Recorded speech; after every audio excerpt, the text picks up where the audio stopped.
live here at the station of decapitation without your head. I'm Nasty Neal. That would make me terrible, Troy. And we're joined by Jeremy Selenfriend and Brian Good to see you again. Spears. Yeah, it's good to see both of you again. Hello. Hello. So, you guys, we're going to talk all about your history and stuff, but currently Smile 2 is out, and you guys both worked on it. I loved it, not just because both of you guys are here. I really was a big fan of the first one, Smile 2. Some people are saying like they like it better. We'll talk about that, whatever. But I think they're both great movies. So, first of all, how did you get involved in the first Smile, Jeremy? It was a direct producer connection to next producer. Had just done a film called Goodnight Mommy that Brian and I made an awesome monster for Amazon, just the American remake. Producer knew a producer. They put me in for it. Parker and I hit it off with the first conversation, and yeah, we got to working on it. It was a much smaller film. It was, going direct to streaming. It was not going to be the giant thing it was. I mean, everyone was putting their all into it, but it was headed for Paramount Plus. And then when Parker got it into post, Paramount took a peek and said, "Oh my God, we're putting this out there." They threw the trailer in front of Top Gun 2 of all movies, and it exploded. Yeah. So when did you know about Brian? Like, as part of the smaller movie. Now, like, oh, it's actually coming to the theaters, and then you start seeing like all the marketing for it. I mean, well, to be totally honest, Smile, the first one, I did, I think, 2 days on. It was a very small job for me. It was all Jeremy's job, and I came in and just as a day player came in and helped out with a makeup. With the first version of the Mommy Monster. Yes. Which was built by Studio ADI, and we were the on-set team to apply. But I do know we heard pretty early. Was it during production or was it right after we finished? We knew it was going to go to theaters quickly. I want to say at a certain point, we knew probably before the general public knew. Yeah, but it certainly wasn't while we were shooting. But it was this was the COVID era, so everyone was hungry for something in the theaters, and that was the thing. It was one of the first movies where everything was being how do you say that? Like being put out in theaters. Released, like it was opening released up only in theaters, not a day and date streaming and theatrical. Yeah, it was early fall 2022, so exclusively in theaters was still a big new thing again. Yeah. And so we talked a lot about this last time, but we'll get to Smile 2. If people really want to go into Smile, the first one, you can check out Jeremy's last interview. But the marketing was really well done, and sometimes like that builds people up, and then you go see it and like, oh well, the marketing was good, but I don't know. But when did you know that people were into it though? Like people weren't just like, oh, we're gonna go see this, and then people started to like it. I mean, it took off. Like it did really well. I mean, all horror movies will split the audience here and there when they're mainstream. But it was always more positive received, and the reviews on it were great. And the team behind it was obviously doing more than just the basics. Like it was a very, very skillfully made film. Yeah. But I also think that marketing was at the time genius. Yes. And I think it was up there with Blair Witch as lightning in a bottle. That only comes around, like once in a blue moon. And I think right when we saw that, we got more excited. Yeah. Yeah. We knew it was going to, once that one girl whose face is now famous, I think it was at the baseball game, was the first one they did with her smiling, and just every movie media site out there grabbed on her. We were like, oh, this is going to be big. So how early on did you have any inclination like that there may be a second one? Was that ever talked about when you're making the first one? Yeah, that was early on. Right from go, Parker had ideas. It wasn't like, hey, see you next time when we wrapped, but we knew that it was all but certain. But also, a little side note, the Z-grade movies I still continue to do. That's still talked about. The sequel is talked about even before you start production. So, but this one, we knew had legs. Yeah. And the second, as soon as opening weekend was huge, it was like, okay, well, if it wasn't certain before, it certainly is now. Yeah, I froze up there for a second, but I could hear you guys. I don't know if I froze up. But so when do you find out though that like, okay, so you think you're going to do a sequel, but you never know. It might be like you said, a sequel like to streaming only. When you find out like it's going forward and it's going to be a bigger sequel. It was late because the writer's strike hit. So, Parker made an announcement, I think, early in 2023, as I figure out what year we're in now. Almost, he had his first look deal with Paramount, and that was part of, and a sequel to Smile was part of it. But the writer's strike hit, so there was no movement. He had a draft that couldn't be released yet. So towards the end of the strike, some phone calls were made, but no actual action could happen. So it was pretty much as soon as the strike ended, within days, we had the draft and we're off to the races. Do you get the complete script for Smile 2, or do you just get like the effect stuff? No, I get, anytime Brian and I take on a movie, we're getting, in very rare cases, maybe not, but we're almost always getting the entire script and breaking it down ourselves and, sign all the NDAs on Earth and all that good stuff. Yeah. So, Brian, so you're a bigger part of Smile 2. Well, just that I got my hands dirty. I got to work with Jeremy much closer. We had when I first started Smile, I was, working for a bunch of different people, but kind of right after Smile, Jeremy and I started working for Jeremy. But yeah, I got to sculpt things, I got to mold things, I got to help him run the shop a little bit. Jeremy was more on set than I was, of course, because we were also juggling other projects at the same time. Because it kind of once the movie was a go, everything else that was also a go, and we were involved in other projects as well. So yes, it was literally like I did one makeup on the first film. So to be this involved for me was very cool. Yeah. So and Brian and I have gotten to work on a. Oh, go ahead, Neal. I'm sorry. No, you could go. Brian and I have had a lucky run where we've gotten a lot of really great shows in the last few years that have been, one after the other, and Brian is amazing at keeping my brain functioning. He anything I forget, he's like, "Oh, you forgot this, you forgot this, you forgot this." So he's a very good right-hand man to have around. What was the first thing you guys worked on together? That would go back a very long way to an indie film called All Hallows Eve. Was that the name, Brian? Nice. Yeah, I think, All Hallows Eve, yes.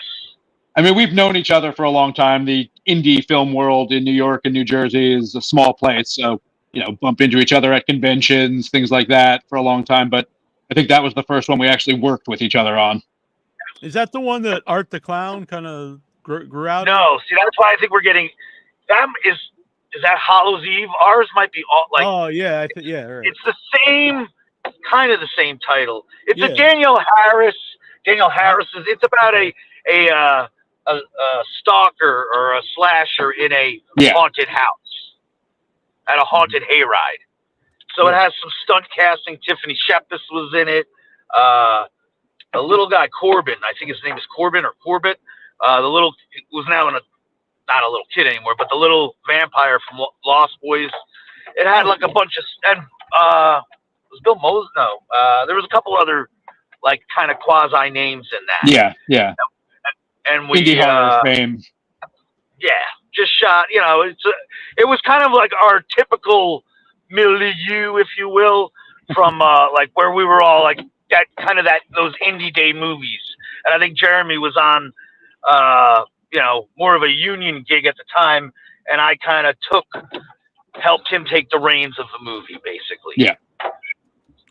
So you said you guys run into each other and you know each other, but what was it about?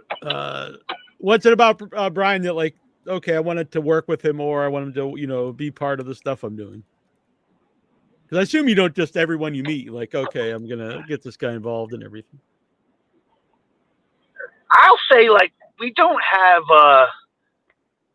I don't feel like I compete with Jeremy. I feel like we we root for each other. If that, you know, and let's just be honest, in this world of everyone wants the same job, there can be some friction. And I never heard Jeremy say anything negative about me, and I never said anything negative about Jeremy. Not that we go around talking negatively about each other. Yeah, but I've tried to it get is negative both of you guys. Most negative thing I can say is right now with your red shirt and your white beard, you're giving me Santa Claus vibes, and I love it. Yeah, but that was the thing. We both like making movies, and we worked with people. Like we would be on the same sets together after that first movie on bigger projects. We're a bunch of dorks all talking horror movies. So you get 20 of us, 10 of us in a room together. We'll have a blast. And Jeremy and I always got along. Like there was never, Our biggest arguments are when I love a Marvel movie and Brian thinks it's trash, and we just... see, okay, Jeremy's more a Troy here. I'm the geek, I'm the geek. Brian's the traditionalist. I just like what I like, and I'll make fun of other people's choices. Well, since Troy's never been on with you, Jeremy, what are some of your favorite Marvel movies, and what are some of your favorite Marvel characters? Everything since Endgame has been perfect. That's the line, right? No, I dig all of it. All that comic book and nerd crap. It's what I grew up on. I was a geek kid, so I dig all of it, good or bad. It's all just candy. When we went to see I think it was the first Avengers, when you see Thanos. That is my favorite character of the whole Marvel universe and the comics. Thanos has always been my favorite. Yep. So I was there with my brother, and Troy's got the Thanos tattoo before really anyone besides comic book fans know who Thanos was. So it was cool to see my brother really geek out for that. Now everyone's probably just assumes he got it because since the early '90s, since the original Infinity Gauntlet run, he's been my favorite thing about comics. Oh yeah. So, Smile 2 has a much bigger budget. What does that mean for you guys? That is not true. It had a much bigger script and a much bigger story, but only modestly larger budget. Okay, cool. We had to do a lot. Yeah. Yeah, no, that was one of the first things the producers apologized to me for. They're like, "Yeah, we know the script is 5 times the size. The budget is not." So they still kept it. Remember that first Smile was not as big of a movie as most people would know either. Mm-hmm. You know what I mean? So that was much smaller, and then it was a bigger budget in a sense, but still it's not like as big as some people when they hear Hollywood movies say. Yeah. I think that's what does well at the theaters now, or for smaller movies are the horror movies. And I think that's Blumhouse really kind of reset the stage for all that, and they've done it very well. Where they take these smaller, reasonable budgets, and they put out a good, solid horror film that the horror fan base will come back to over and over, and they make a profit as a result. And that's why they get to keep making more of them. Yeah, like they don't have to be $500 million blockbusters every time. I wish the entire industry would follow that MO. Because you said like a mainstream movie, and it is, but I think mainstream horror movies, especially, they're becoming much darker and a lot more graphic than they used to be, which I'm all about. But I assume horror guys, you guys are too. Plus effects guys, it certainly keeps us employed. So no arguments there. Yeah, and we don't want to spoil Smile 2, but from understand, your family was a little upset with the ending. My daughter came home very, very angry at me. She was very, very impacted by the film, which the whole time I'm sitting there smiling like I am now, because she was like, "You did not warn me. You did not prepare." I'm like, I didn't write it. You can blame Parker Finn for all that. I just facilitated. Our mom was the same way. She watches some really. She watched Terrifier movies, and, lots of terrible stuff. But yeah, she was, but she went with her friend who's like a more normal person, and I think it was a pretty dark ending, which was really cool for me in the theater. Though I'm like, wow, this is way dark. Well, the first one's a lot darker than I expected it to be. Yeah, that's and the true. end, the more you think about it too, it's like, whoa. I think they're both very cerebral, dark films, in the sense that just that first one is a smaller, it's a much more self-contained character story. Which, if you think about it, the second one's it's just basically great character acting. It's just incredible. It's at a grander scale. Yeah. Once you put that on like a stage show with pop music, I think that's what makes it look bigger. Yeah, and I think it was a really effective way to grow the movie, and then think about like where's this going to go from here, as opposed to keep doing kind of the same idea over and over. Yeah, I mean, now you're open to 1,000 different stories, obviously, if there is a hopeful third part, whether it closes out a trilogy or just is the next step in the franchise, there's any direction you could go in now, which is just so great to have that smaller playground now be opened that wide. Oh, without a doubt. And you could have a movie a year, because it could be, if you, I don't want to spoil the ending, but the way it ends, you could pick a lot of things to pick up from just that one, and it could follow a day. You could have the next 10 years be literally following the day after that event. Yeah. And you can fill up that many people. Yeah. All starting with that as the launch point. Yeah. Yeah. I mean, it really expands the whole idea of like the mythology and the whole universe, like, where this goes from there, which is I will say this, going back to my daughter, she had, for her and her mom, there was, there's one beat in the film, there's a half a second moment that features me, which is, again, I think we're safe for spoilers, where I am a smile death, which was an awesome cameo to have. So for those two humans on Earth, they had it slightly more impactful for them, where they're like, why would I have to see that? That's true. I didn't think about it. Be right back, guys. All right. So Brian's at home there. So while he's gone there, like you said, spoiler, you're a smile death in the movie. Have you created your own like head before? I have. I've gotten a couple little cameos. One was in a great indie horror film going sadly on 20 years ago called Blood Night. There I even got on the poster artwork. The lead, the ghost woman carrying my head. I had my head in the TV series Elementary and got to cameo alive in that one. And then now finally Smile, which was the most fun one because it was a big, scary, graphic death. Yeah, definitely. So do you make a different head each time, or Yes, because a lot of time has passed since the last times I did it, and I am considerably claustrophobic, so it was a challenge for Brian and Phil and Jared in the shop. We did it in 2 pieces and then did a complete resculpt of my head, and yeah, it's always fun. That reminds me, this is a little off topic, but it was a guy who played Junior in Friday the 13th. I think it's part 5. He's like the hillbilly guy, him and his mom, and he gets his head cut off. And I guess it was a much bigger scene, but they cut it down.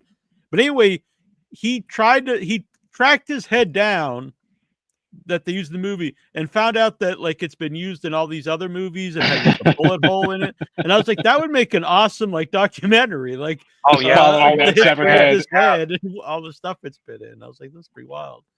I mean, we will definitely do that. I wouldn't use that exact prop from the movie, but the mold I would use if I ever needed, a big bald dude in a movie. I've got that mold ready to go.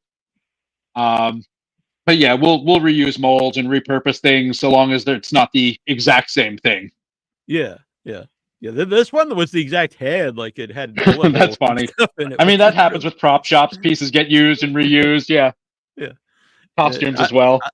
He was really surprised that he could track it down. Like, it was like that is impressive or something. Yeah. It still existed, I guess. Do you keep it in your house or anything that your head? No, actually, not your own head. And I was forbidden from scaring my daughter with it after she saw the movie. I was like, "Oh, I'm going to have fun with this," and she was like, "No, I will never." Like, you can't afford the therapy. So I was like, "Fair, okay." Is your family horror people? My daughter definitely is. My son kind of a little bit. He has his subgenres. he has tried on 3 different occasions to get through the first Smile now and can't do it. He's only 10, so A for effort.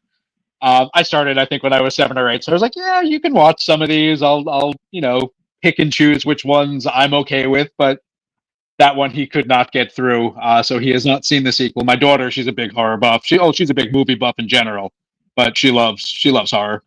Yeah. Yeah. So yeah, I love the Smile movies. We got a bunch of people here in the chat. Oh, by the way, I did see over here, Craig Muckler says hello. He made Microwave Massacre back in the 80s. So hello, Awesome. Craig Muckler. He's on the Facebook page. I can't pop up messages if you post them on Facebook, so come over to YouTube. It's a lot easier for us. So you mentioned the director a few times, Parker. Had you known him at all before the movie? No, he had only done the one short, which was Laura Hasn't Slept, which is the short film of Smile, which in its own right is incredible. It is such a good short. Like, that's not me kissing ass. Like, don't need to do that anymore. Like, it is just an amazingly creepy, like, brilliant aesthetic. It's such a good short. It's on the DVD of the first one, I think. Oh, okay. And it's just it was really, really good. Yeah, I'm always interested why people why people make shorts, but what's like their motivation? Like, because sometimes I know some people who basically just make shorts, but then a lot of people make a short for like their calling card, or like this. I guess maybe it's like I have an idea where this could, become a feature film. I mean, he has one of the best success stories from a short film you could imagine. Within a 4-year span, he's going from having a short film to having a 2-film incredible franchise and a deal with Paramount. Like, he is the absolute most incredible version of making your passion short film that you could get. Yeah, and I think it's hard to because I'm sure we've all seen shorts that don't work as a feature, and you can almost it's probably they didn't have the idea to make it into a feature originally, and they just get it padded out. And because a short, I see a lot of shorts at festivals, and a lot of them are like I call them like a punchline. They're like, they're just a setup, and then boom, something happens. And you can't always like spread that out to 90 minutes. So to work in both a short and a feature, I think is pretty impressive. Yeah, it's an impressive feat. And Brian is back here. Yes. I like the now he's in his amazing studio, which every time we're on a video call together, I'm like, just F you, Brian, and your amazing little. By the way, I see the blackout poster in the back. Which I'm very happy about. That's a we have a Jeremy. Yeah, we have a great behind the scenes photo that eventually I'll get to release of one of the characters from the movie reading that issue of Fango. Oh, that's awesome. Larry's coming back on the show soon, probably in December. Nice. I just saw him the other day. He was at my house the other day. Oh, really? Yeah. He's trying to one up us here. He's gonna. No, but Larry's awesome. Have you ever worked with Larry, Jeremy? I have not. I've just heard all the amazing stories through Brian. So he'll drag me along for his next rodeo. Yes, that's the plan. So we were talking about Jeremy's head earlier, Brian. Do you have any sculpts of your head? So many jokes. Man, that's. I haven't been in a ton. Very well known for his head. No. But that Elvira joke, I was in a no bunch complaints yet. So yes, I had my first death was a billy club shoved down my throat, which is not the exact still you want to have lived forever. But I was beaten up by I was beaten up by a chick with like bigger biceps than my thighs. So she tosses me around and then shoves a billy club down my throat. But I think that's for a movie, right? And then there's the movie. Yeah, this was for a movie. Yeah. I also then gave myself a fake pair of boobs before it was like cool. And I played a female zombie nun in Stakeland. Oh wow, that's pretty wild. Yeah. Do you keep any of that kind of stuff? Like everything. Yeah. I don't care. I'm a pack rat. Yeah. Well, especially with this kind of stuff. I'm a collector, like kind of like you are, Neal, with all that crazy stuff behind you. It's I'm kind of like I'm Planet Hollywood on acid. You know what I mean? That's kind of my decor. So I'll keep anything and everything I can. Actually, there was a head from Smile that Jeremy was going to get rid of. And I even said, maybe you should just, and it was in the clay version. And I was like, hey, you might want to keep that around just because it's fun. Like, it's just cool. And hey, if the movie goes somewhere, it's cool to have like a little thing. Mm-hmm. Yeah, I'm a nostalgic guy. So besides just whatever survived shooting, I'll keep call sheets, I'll keep ID tags. Nice. So what's the best way to keep like some of that stuff so it doesn't like degrade? Like something made out of like latex or whatever. I think you just got to keep up on it, but it will eventually degrade. But like for me, like I might seal it with something else after it's been, used, which just gives it a little more life, whether it be painting maybe 2 extra layers of latex or a poly on it, like anything that I can to do to keep it a little bit longer. And a lot of the stuff is silicone, which has a shelf life that'll outlive most of us. Okay. I remember, I guess I'll say this. Hopefully not too many people are listening. I have something from Army of Darkness. Mm. Now, somebody told me, I have it. If you want it, you could have it. When I got it, it was in a bag, and what I thought it was going to be the winged creature at the winged creature, the winged deadite.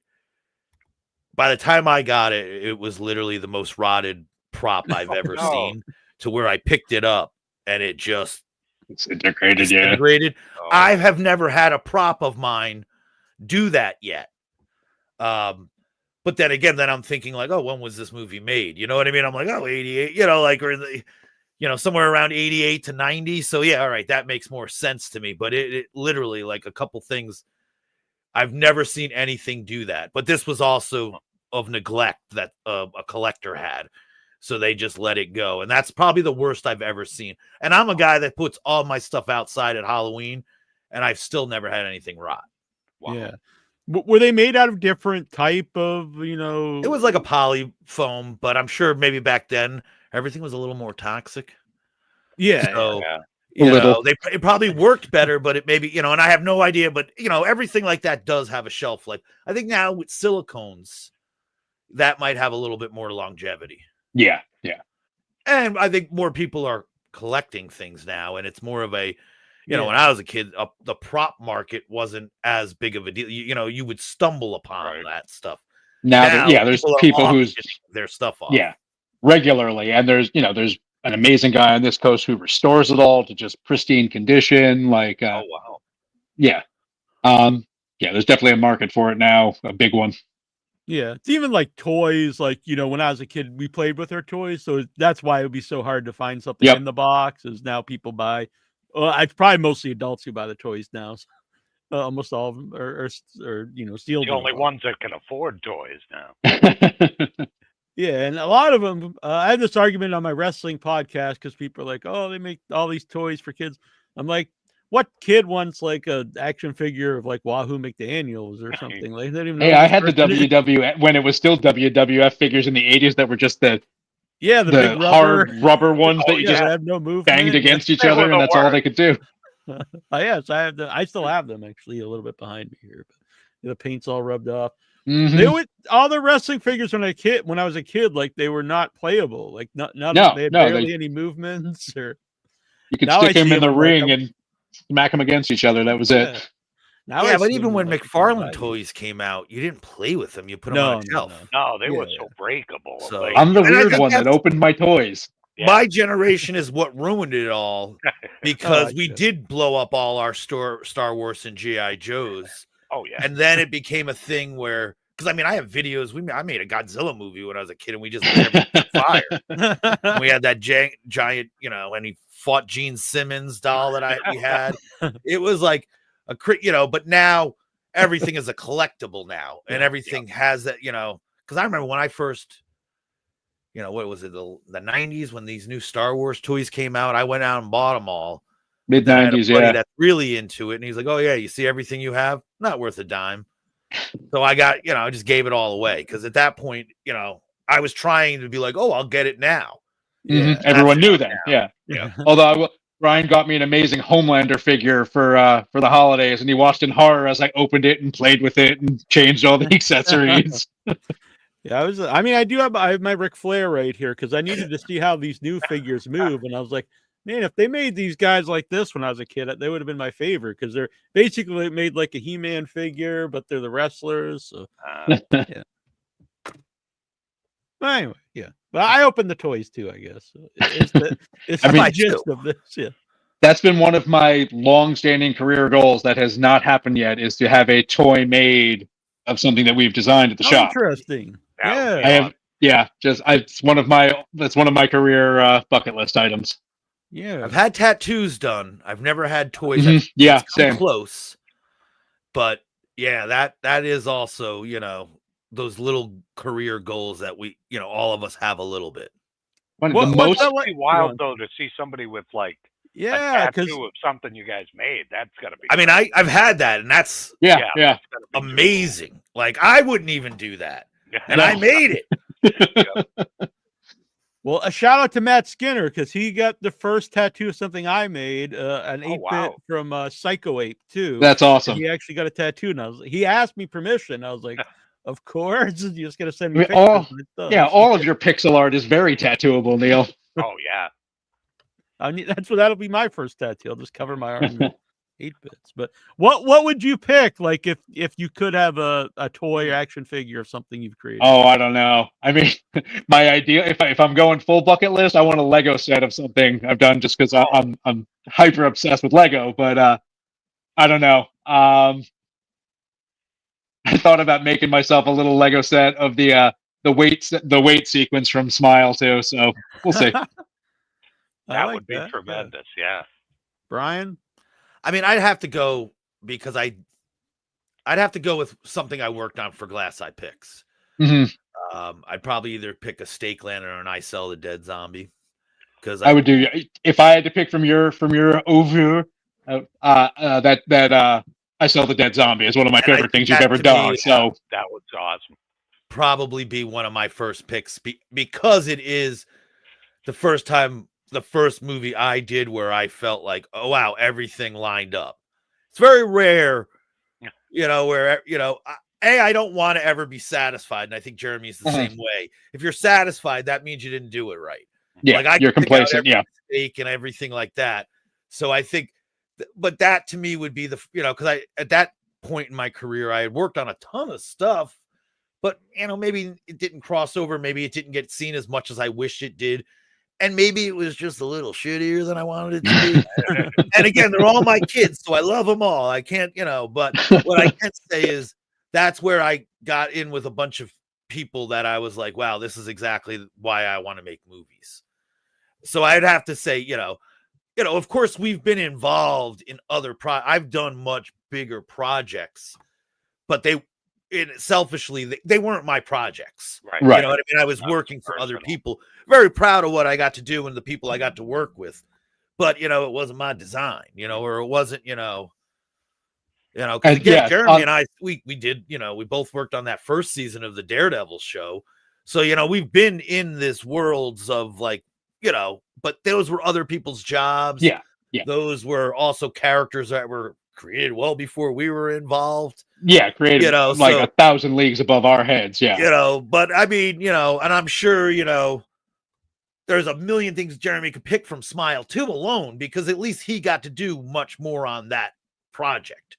You know what I mean? There was a character in one of the seasons of American Horror Story we did where they were talking to me like, we think this one's going to be a Halloween costume, which would also be pretty cool. So I had my fingers crossed on that one for a Halloween costume or a Funko Pop or something like that, but it didn't happen. When we get Larry back on, we're going to push the idea of I know he's got involved in something because I just got one of those Wendigo figures. Oh, so I was very excited about his new line of toys coming out. Craig Lindbergh from Microwave Master. He says Sosie Bacon told me what a great time she had working on Smile, and she's a terrific person and terrific. Sosie's amazing. Sosie and Naomi, they both equally went through hell making these films. Just the emotional ranges they had to put out there and the places they had to bring themselves to. It's horror acting on another tier. Both of them just had such incredible it's not even horror presence. acting. They're great actors. You know what I Yes, mean? Like yeah, it yeah. wouldn't matter what genre they were in. I think that's also what elevates the genre is when you get people that are when you like, don't, taking when this you as a don't. character. And Yep. again, I didn't work with we did pickups for Smile, and that's where I got to work with Naomi a lot more, and I was like blown away. Of course, on the first one, I was there peripherally, but yeah, I was amazed by all the talent involved in, acting wise. They had some really good actors on both shows.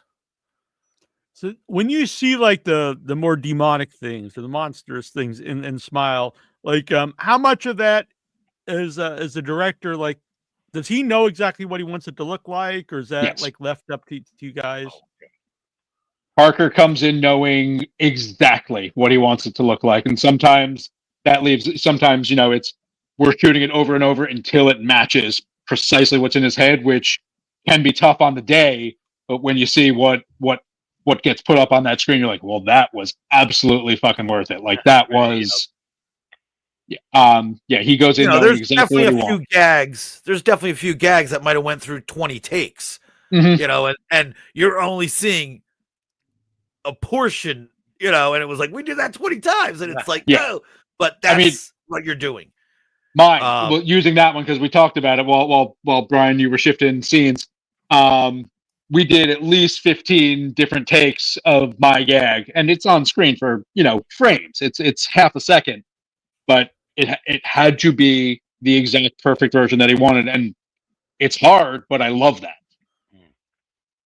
Also, Parker uses the camera to tell the story, which is another nice thing. Kind of similar, like they even do it really so well in Substance, where the camera tells the story. Like, and that is very refreshing, when you have these big, huge, sweeping camera moves and like, so if you want to talk like what was the difference in budget, the budget allowed that kind of stuff, all these crazy camera moves, which is amazing to watch. And again, I think we're all a little geeky about films. I don't ever want to make a film, but I want to watch how they're made. Yes, absolutely. You know what I mean? And that was beautiful to see because again, I work, I still do smaller movies that would love to have something like that. But when you see that, it's like all these techno crane stuffs, all these incredible shots. And I think that's the thing. Like when you work on a movie like this, it's nice to get your director to tell you what they want. Sometimes, like, yes, as an artist, we all want our say in something, but sometimes, like, if you don't give us something, that's harder. Because then you're like, well, I don't like what you did. Well, you didn't tell me what you wanted, So it's very nice when you have somebody that says, I want this. And this Brian is exactly what I want. I'm sure we've lost count of how many times we'll get a script that just says, and then the scariest thing you've ever imagined pops out of the room, and or something. So it's like, okay, so what are you thinking? Oh, I don't know. We just figured you'd figure it out. Like, okay, but like I've read scripts. I'm like, well, guidelines. what do you guys need? Well, didn't you see that one line? You know what I mean? I read the whole goddamn script, and I'm like, I missed the one line that said, all hell breaks loose or something, and it's like, oh, that's what you wanted? Oh, of course. Now I have. All hell breaks loose. And what's the budget going to be for that? And that's other, like, that's sort of other huge, it can be written on a page. And it's like, well, what can you guys pull off for, then it all comes down to budget too. Yeah. That will change things and everything. But again, Parker fought for a lot of stuff in this movie. He did. He and a lot of things where he fought like legit fights, like going to the producer saying like, hey, you got to find the money for this because I've got to have it. Okay. When Brian was talking about the camera movements, how does that affect when you're creating something? Because like you don't want to shoot stuff that doesn't look good. So like you can't leave like something off like the back of the head or something if you're going to see that when the camera's moving. So how does that when you're knowing how the camera's going to move when they're shooting whatever you're creating? I mean, that definitely helps if we know the camera moves ahead of time. Ideally, we're setting up whatever gag we're doing to be shot from any direction. But if there is something, if they're tethered to tubes and wires and things like that, there has to be concessions made. Less so now in a digital age where you can just remove those tubes and wires with VFX, so you're less hampered and less stuck. But yeah, we still try and take all that into consideration. But it's always best if you can just send your makeup to set or send your creature to set, and you can shoot it wherever the hell you want to shoot it. I will say the one thing that bothers me, this has nothing to do with this film. It's just in general, like when I was doing smaller films and indie films, we were doing everything, and it was always on like a more of a practical element. Now, again, it wasn't a big, huge, grandiose. The one thing I do see that we do less of are blood gags. This one did. Smile 2 had a lot of practical blood gags. But that's one of the things they'll do nowadays, especially in TV. It's more in TV. They will have crazy camera moves because they'll add the blood later on because they don't know where the blood's going to go and they need it to go a certain direction. So sometimes those camera movements, if we can't, tell you exactly where it's going to go, they will like change that up. So sometimes it changes it. It can be for the best. And again, Smile 2, practical blood was a big deal for Parker. Yeah. So that was but any other director nowadays might have went the other way. Like, oh, I'll fill this in post. Especially because of reset time. I mean, and we're doing these very, very bloody gags that, they need some reset time. You need to clean up. You need to get back to one. So the fact that he, a lot of, not just with the prosthetic makeup, there were a lot of big bloody moments in the movie that were just, from the practical effects department and scenic and things like that, where these big splashes of blood needed to be cleaned and reset. And the fact that you still have a director in the corner of practical across the board, it's really nice. Yeah.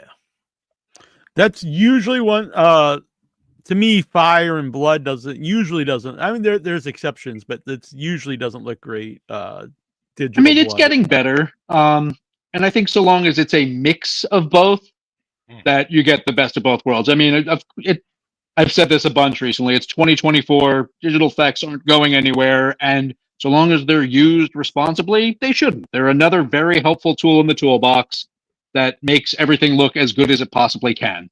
So use each thing to the best of its ability. It's only when it's like every problem is going to be solved in post that it becomes an issue. When you are planning in advance, be like, this beat is going to be CG, this beat is going to be practical, so on and so forth, merging them all together, you get the best of all of it. I do miss the one thing that is going away every day quicker and quicker is actual guns on set. I'm one of the guys that still wishes was used more because I've never felt unsafe on a set. I've been, very lucky. So can never knock any of the guys I've worked with when it comes to gunplay. But I sort of see, especially again, Jeremy and I, to pay for our houses, we do a lot of TV, and that's where you'll see a lot of the shortcuts. Because again, it's a well-oiled machine. So like a TV could run, all it needs is the crew, to be honest with you, because it runs like, such a well-oiled machine. But I do miss, practical gun play on sets.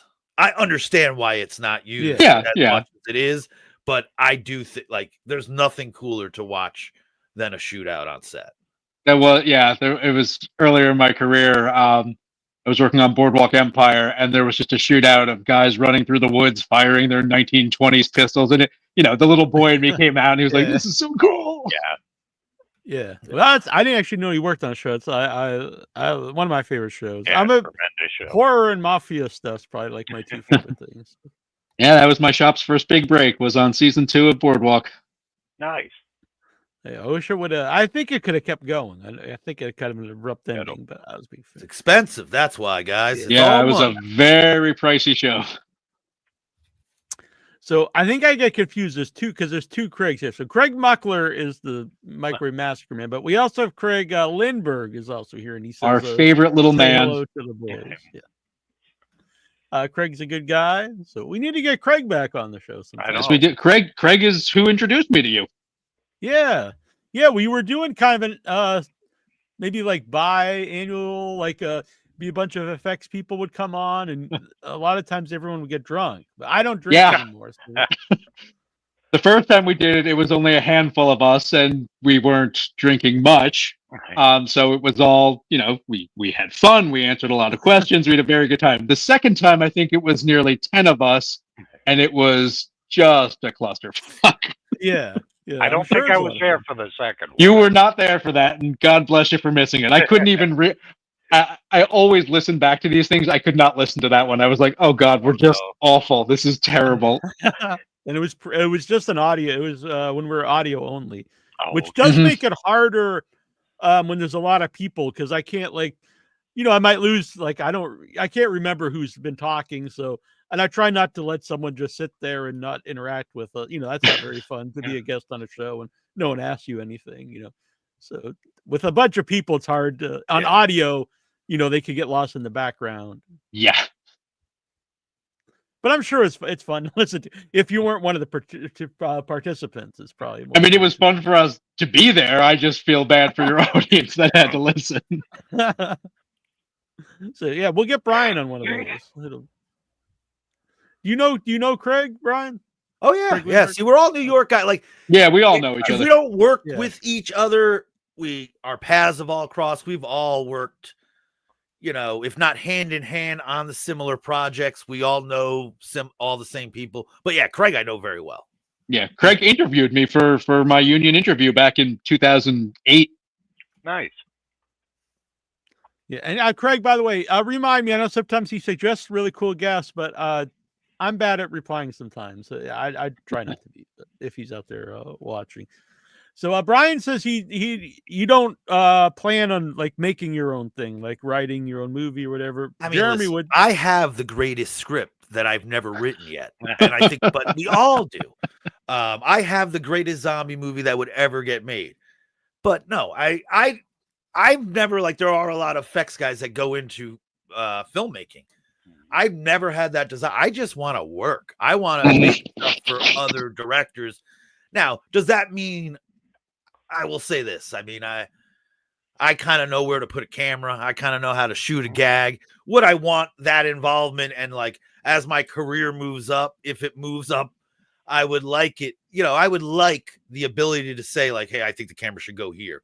And I always try to fight for our effects to look the best. Mm-hmm. But no, I don't want to make a movie, but that doesn't mean I don't want to get my hands dirty and have a say in something. But no, because you know what? There's people that, I also think you don't necessarily need to know, but I know nothing about lenses. I don't know how to set up a light. And I think that is important to know that stuff. I just know man, can you do that? Can you make this look cool like that? Which can work, but I don't have that desire. Plus what I love about my job, our job, the job of an effects artist is it's never the same every day. Mm-hmm. And I have enough agita and enough anxiety to meet that director's deadline. Now, if that was my goddamn movie, I'd be a nervous wreck. So I respect anyone that makes movies, but I think my job is to help make people, my dream job is to help other people make their movies. Mm-hmm. Brian, I mean, Jeremy, the same way, or do you have something pretty similar? Yeah, I mean, I could see maybe directing second unit stuff, which is pretty similar to what Brian's talking about, being directing the effect sequences, but captaining an entire ship, it does not interest me. No, I've never wanted to do it. I love being involved with the movie from the ground floor, from the script level, and I could happy to help develop the effects and enhance them on the page. Here's what we can do. Here's what we can't do. Let's shoot it this way. Let's do that. But no, never had an inkling to full on direct. Brian, I know you guys weren't involved. I don't think you were anyway. But Brian brought up The Substance, and that was a movie I really loved this year too. I think it's the greatest movie of the year. It's been a really great year for horror movies. I think it really has. Just a little bit of everything for every taste of horror. Mm-hmm. Yeah. It's because I see some people. I agree that it's the beginning and the end of The Substance is different, but they work for me, and I like both. I think it's a meaningful movie, but I also like the craziness at the end, so that doesn't bother me. I know it bothers some people, but it all works for me. I will say the ending, as much as I think that movie should win every Oscar, the ending will hurt it. Yeah, I agree. But not for me. Exactly. I agree You with that know? 100%. I Yeah. still somewhere in my attic I got my barf bag from Dead Alive, so that will never. I will never ever.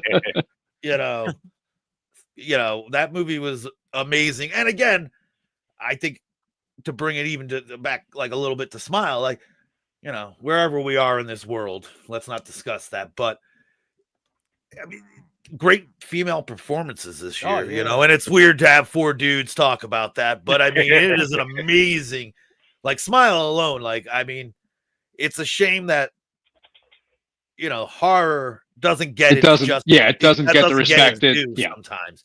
Yeah. But I think because this year Naomi kind of proves, there's some good stuff out there. Yeah. 100%.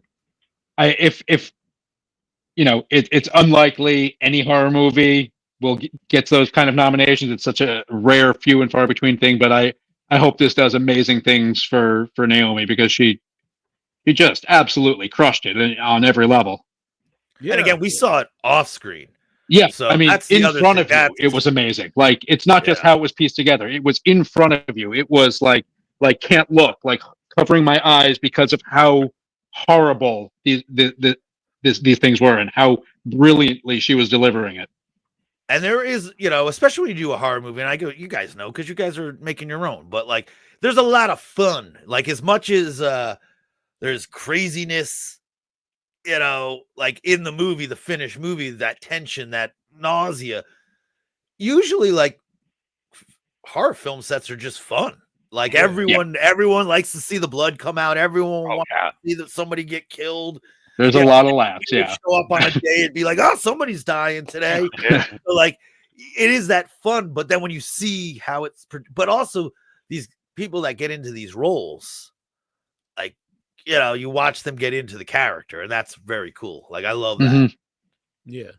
I think that's, Smile 2 works because it's like it's fun to watch all this stuff, but it's a very dark movie. And I even saw a couple people say like they felt bad watching it. And I was like, yeah, it's hard to watch. I just worked today with a friend of ours, somebody else that's in the effects industry that Jeremy knows as well. And she just says it's her favorite movie of the year so far. Wow. She was blown away, and she's like, "It stuck with me." So it's nice to, and again, I think, it's part of our, if it is part of our legacy, Jeremy's lucky enough to have children. I don't. So like, this is my legacy, like the work, the projects I get to do. So it is. Listen, dude, was it cool to have the #1 movie of the week, that was week neat. Come out? Yeah. Like that's, I don't get to brag about that.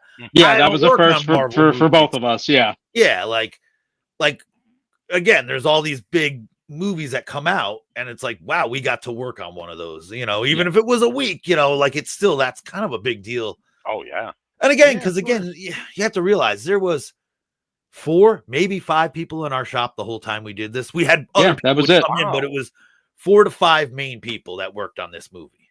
Besides, not a massive crew, just that's a kind of amazing in small, close-knit group of artists. And then all of us got to then help on a much smaller scale, but on set to help out, Alec Gillis's crew, one of our heroes. So it is that kind of thing. Like we're, I mean, if you want to say Jeremy's more of a boutique shop because we're smaller and we don't have a block long building, we're working out of modest places. Like it is nice to see that the small guy gets that one up for a day. You know what I mean? Like it's cool that we got, like, I was very happy for Jeremy to go from the first one and then to get this second one, because it's good to have that relationship with your directors and your producers, but also just to be part of the team. I mean, I think we would both be willing to say that we hope there's a third one, and absolutely we get called. Now, it worked out that the first one was filmed in New Jersey and the second one was filmed in upstate New York, areas that we are very close to. So that was another huge factor, of us, staying on. If it goes somewhere else, it might get harder to, but it's one of those things that, like, it was nice to be involved in like a part 2. Yeah. Because we don't get to do part 2s all the time, or we're on part 2. We weren't on part 1. You know what I mean? Like that's right. Because again, we might work on bigger projects with bigger people, but for us to get to do something like, it's like kind of like these are what the dreams are made of. These are dreams. Absolutely. Yeah. Dreams, and just an absolute privilege to be a part of these kind of things. Yeah. It was a great month because it was like Terrifier 3 was number 1, Smile 2 was which number just 1, I can't comprehend how well that did on that's insane. this tiny little film. Oh yeah. But I wish more people saw The Substance than Terrifier. But that's me. That's me. I like all of these movies, honestly. So, but I see what you're saying. But it's cool that when the first Terrifier came out, I had all the people on. It was before it had a big buzz. I was like, oh, this is a cool movie. And then to see it just go, and then the second one came out and, went way beyond anyone expected. It's really cool for, a horror guy and someone who's involved, in independent movies. It's just, it's really cool. I think that's the other thing. We're all artists, so that means we have egos. So we just want people to see the stuff we get to do. And I think that's the other thing. Like when we started out, I used to have to explain to so many people, well, this movie has this person. Well, who's that? It's almost doing 6 Degrees of Kevin Bacon. You have to explain so it is nice when you work on a movie that I saw that, Smile 2, you don't have to explain anything. You know what I mean? There are certain projects we've done, when we got to do some stuff for the American Horror Stories shows. Yeah, it finally nice started being that you did that series. I love that show. I'm obsessed. Tell me all the secrets. Yeah. A shout out to Trista Robinson was doing the show with us for a while during COVID, and then after COVID, because she's a working actress, she just doesn't have the time to do the show. But she is the mouth in American Horror Story, the one with the circus, I think. Show. Freak Show. Freak Show. Yeah. So she's the mouth on the in the poster. That's the big, Oh, cool. Yeah. So she said it was cool. She'd drive by with her dad and say, "Oh yeah, that's me up there." We came along much later. We did seasons 11 and 12. Oh, okay. She said it was a weird experience, going in for it, because you just had to open your mouth and there's people just walk around technically just looking to see you, your mouth. And so it was weird, but apparently paid really well to be the mouth on a poster that went everywhere. Yeah. So Smile 2. What are you guys working on currently? We had we all at the same time. We had Smile. We had the last season of Evil going on. Oh, wow. We had a great little. It's not a horror flick. I don't know what genre to stick it in, but a movie called Companion, which has scares and has gore, but it's a comedy. It's a love story. You've seen the trailer because it's definitely played in movies that you've seen. Mm-hmm. Yeah. And then we have the next season of Goosebumps for Disney, which was a blast to play in, YA world and not have it be all about blood and guts for a minute. Yeah. I'm just looking up Companion. I've heard of that, and I think I have seen because I go to the movies a lot. Yeah, I was it's such a I know great just smaller following cast. you. It had to be one of the because it was. I don't go to the movies often, and the 3 movies. I definitely see. Yeah. It's made by the same guys that made Barbarian. Yeah. Oh, yeah. Sweet. Yeah. And that's it's going to be fun. If anything, it's little sci-fi horror. I wouldn't say it's full horror, but it's not. There's a reason we were there, though. Yeah, that's another thing. Used to be when I would go to festivals, there'd be a lot of movies that don't fit in one genre, and they would say people try to oh, you got to fit this in a certain genre. But I do think that it's more accepted to have a movie out that it's what genre is it doesn't really matter. Yeah, are you entertained? That's all that matters. Yeah, exactly. Yeah, that's always one of my pet peeves when people argue about what genre whatever movie is, and it's does it matter if Alien is a horror movie or a science fiction movie? Do you like it less if it's one or the other? Yeah. What? I'm one of the guys that thinks Jaws is not really a horror film. It's just a damn one of the greatest films ever made. Yeah. But it's scary. But in the same way, you could argue that The Rock, when it was rolling down in Indiana Jones, was scary. You know what I mean? Yeah. And that's a great movie. It has every genre in it. So, I mean, for 30 plus years, people have been arguing that Silence of the Lambs isn't a horror film; it's a thriller because it's so highly revered that people don't want to That's Give it enough. that Fangoria When they it's wouldn't up run for in an Fangoria Oscar. if it was a Yeah. horror. They said Yeah. it was thriller. That's the elevated thriller decade. Yeah, if it's up for awards, then it becomes a thriller automatically. Right. Like Get Out and anything. But I like think, that. and that's where like, you know, when I was younger, I was definitely more of a horror head. But I mean, I just want to watch good movies. It doesn't Yeah. matter Yeah. what it is. I mean, will I always go to a certain genre first to look at? But I think, you know, I definitely go to, you know, horror. I will always look up, you know, every new ones that come out, everything that, but I just want a good movie. So I think that's the thing. And I think the older we all get, we're all clamoring. And I do think we don't always get good movies. Mhm. So it's, you know, rare that you can find something that you like cling to. Yeah. But not because you guys are here again, but probably shouldn't say that because people I think pick up on it. Like if I don't say even that you guys are here, people know I actually didn't really like the movie. But Smile. No, I saw your review. See, I saw you talked about it before we were even like. Yeah. I mean, you might have known we were going to be guests, but you Neal need doesn't have to. a great poker face, though. Yeah. You can usually tell if he's trying to kind of schmooze over. How do you think I feel? I have to work on movies, and I'm like, I hate movies. Well, by the way, Annabelle, she's actually sick. So she's not here. But I know when Sorry to hear Annabelle that. and I did at conventions, and I always think I do have a good poker face, but she'd be like, "It was clearly clear, like you didn't like this person." We were, well, I don't know. Well, maybe they deserved it, I guess. Oh, yeah, they probably did. I think I'm a pretty nice guy, so they must have really deserved it if I didn't like them, I think.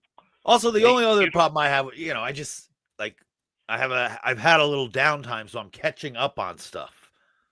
You know, and it's like that's where it gets hard when you watch like I probably watched 12 movies in the last week. Like that's some people watch way more, but I'm just catching up. So it's like, oh, like sometimes that's overload. You know what I mean? Like it's like, I forgot what I watched. Yeah, I mean, just today and yesterday, I binged a show for the first time in a very long time. HBO's The Franchise, which I've heard I so thought much about this. I've not watched. Oh my God, it was. I mean, it is 90% industry in joke, so I don't know how much the public at large would enjoy now I know it. where I just heard from it recently. It was your post you said. Oh, okay, yeah.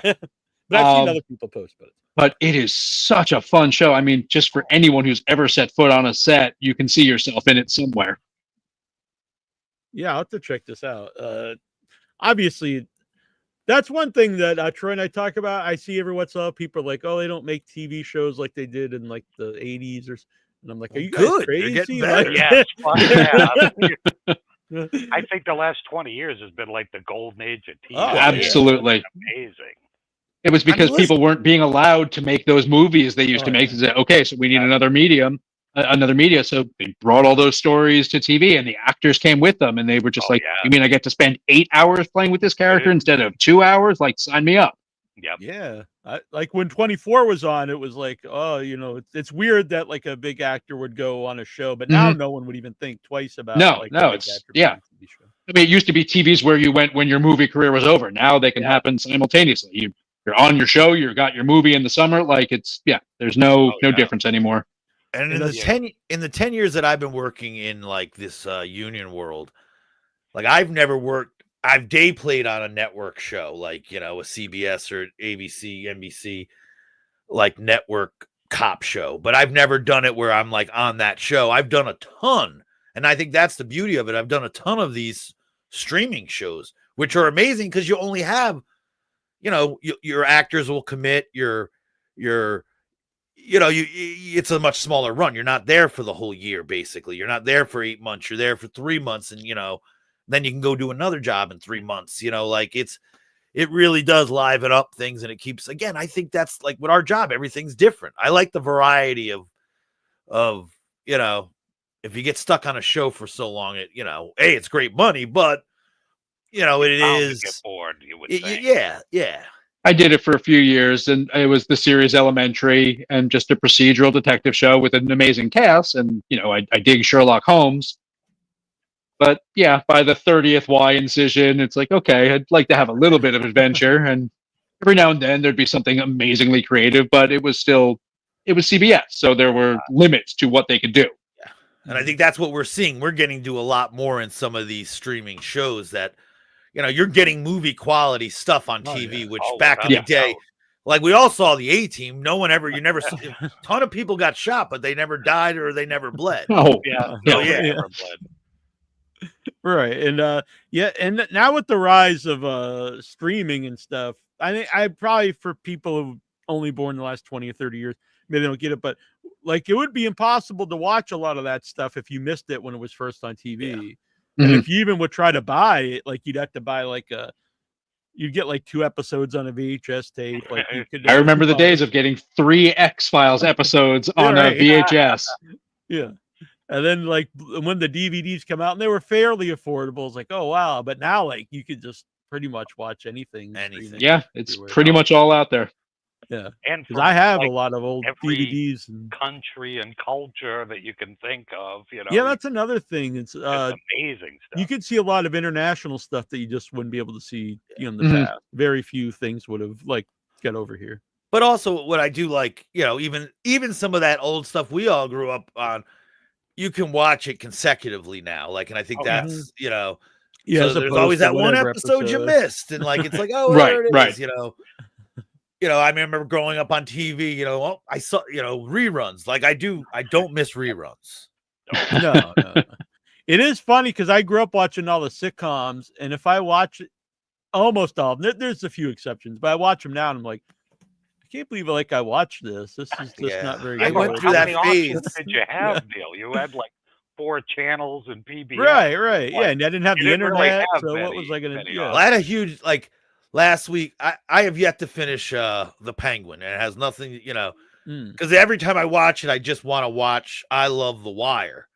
Oh, and it makes me want to watch The Wire and Sopranos. I'm having a dilemma because I was watching those again last week, and then I never saw that show Barry. Oh, that's a good one. All right, instead of watching a show I have seen, let me go back, because I go back to the Penguin. I will. It's just right now I'm not in the mood for it. I'm a little comic booked out.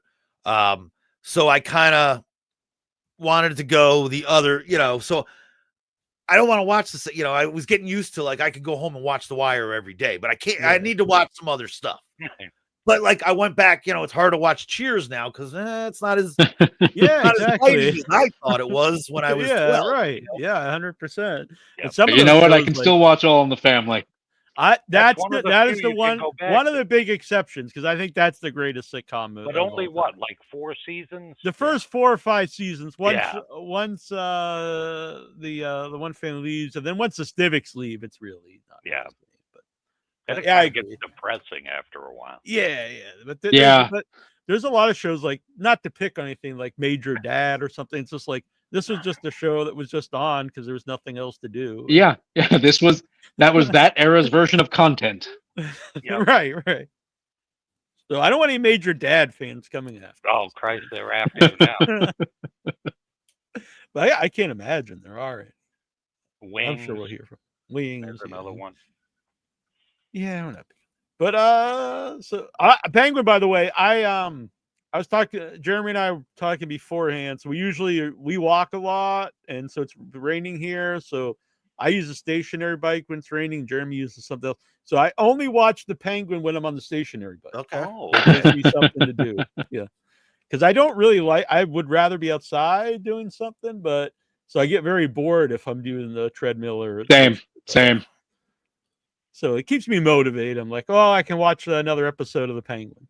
Okay, get your binge watching in that. Yeah, that's actually I watched the final season of Barry too. I did the same thing. The half-hour episodes are good for that. That definitely helps move it along. The franchise is all 30-minute episodes, which is the only reason I was able to burn through it so quickly. Yeah. All right, Brian, where can people follow you to see what you're up to? I'm on Instagram, Brian Spears Effects.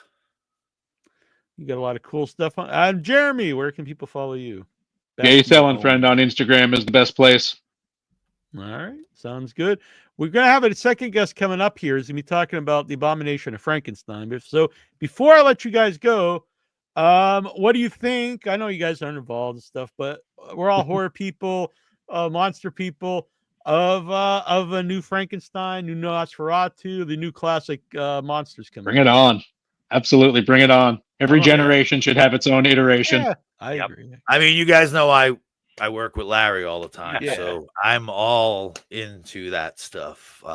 So yeah, I think they're the greatest stories ever told and can keep being told. Yep.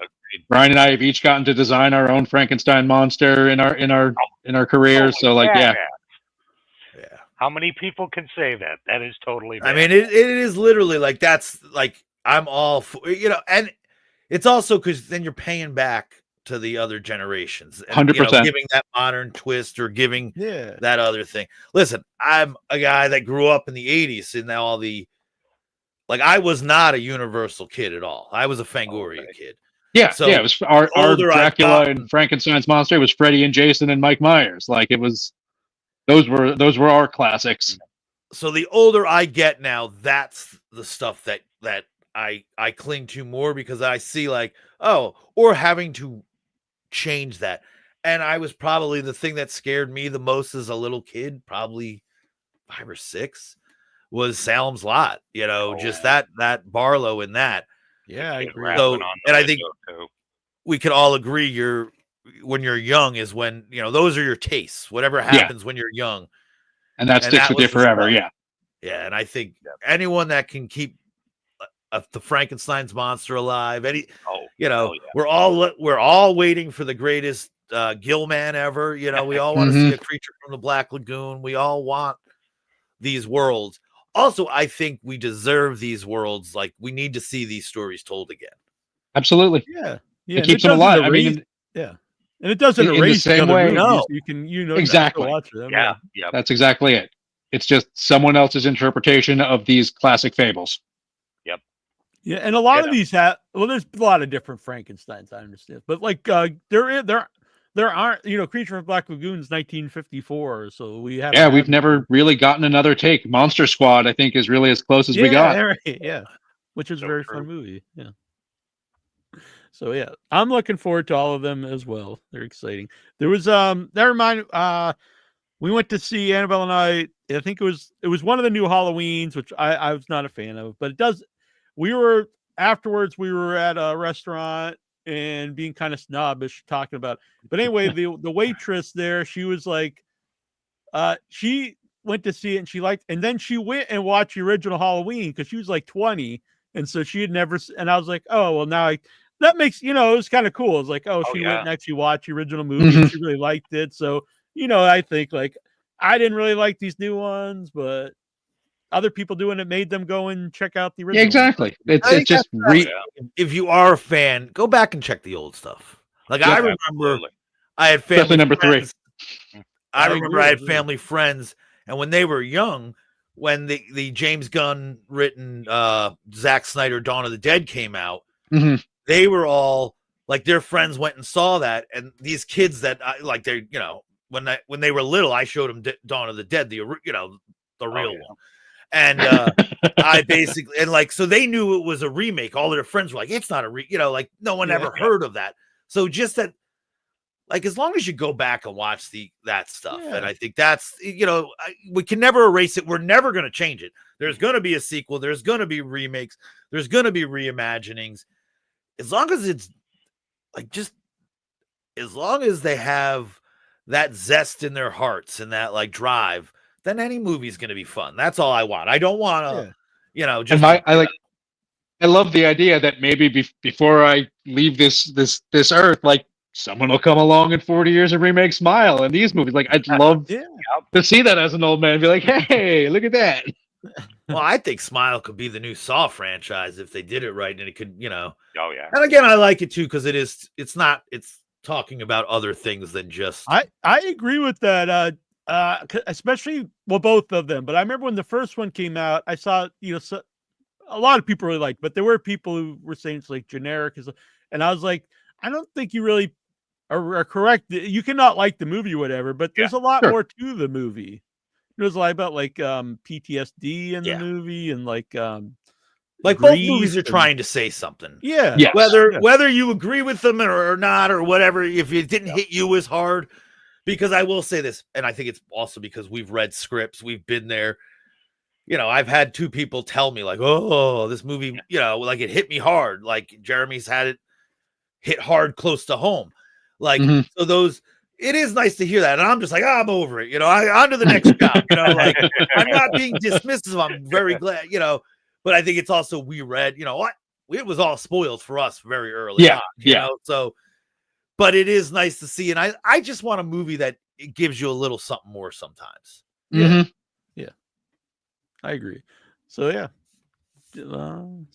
I was just thinking though, it's funny because you said earlier about Dead Alive, which really is just nonstop, you know, craziness. But that's what I like about horror movies, because sometimes you do want something like that. Listen, you need a Dead Alive. You need a Dead Alive. Like it's, and I think that's where you get your Terrifier movies. Like that's what they're born from, is that Dead Alive aesthetic. Basically it's a Looney Tunes cartoon for adults, you know. So like we need that. Like that and Evil Dead, you know, 2, I think, and then the guy goes and makes, you know, some of the greatest movies ever made. You know. And you know, and then he literally followed that one up with what? Heavenly Creatures, like, which is an amazing film. Yeah, early on, pretty much a drama. Early on the show, I actually asked Peter Jackson to come on. It was like 2006, or I don't know what year it was, and I got a reply back to talk about Dead Alive, and I got a reply back, and they were like, he would actually really like to do this, blah blah, but he's busy on King Kong, and I was like, oh, okay, but got this little fine, movie, you know? Right. But we did get the guy with the lawnmower, the main guy. I forget his name. Awesome. Tim Baum. Yeah. Tim Baum, and he kept saying again, that's also great. Like, see, I'm gonna have to put that one on tonight now. Maybe. Yeah. He said, time to revisit. He said Peter Jackson always, even now, like he wants to do a sequel, but like he's busy doing these giant movies. And I don't know if that's true. Well, it's true he's making these giant movies, but I think it's pretty wild if it is true. Like he wants to do another Dead Alive, but like I would love to see him come back for something like that, or even Frighteners, which I was in love with. That's one I haven't visited in a long time. I'll have to. I mean, the VFX maybe don't hold up so well, but the movie itself really does. Yeah, and when we've had guests from New Zealand, they always joke that like Peter Jackson is basically employing all of New Zealand. Yeah, he's like everyone who works on the movies in some form or fashion. I know it exists as a country because of the Lord of the Rings. Yeah,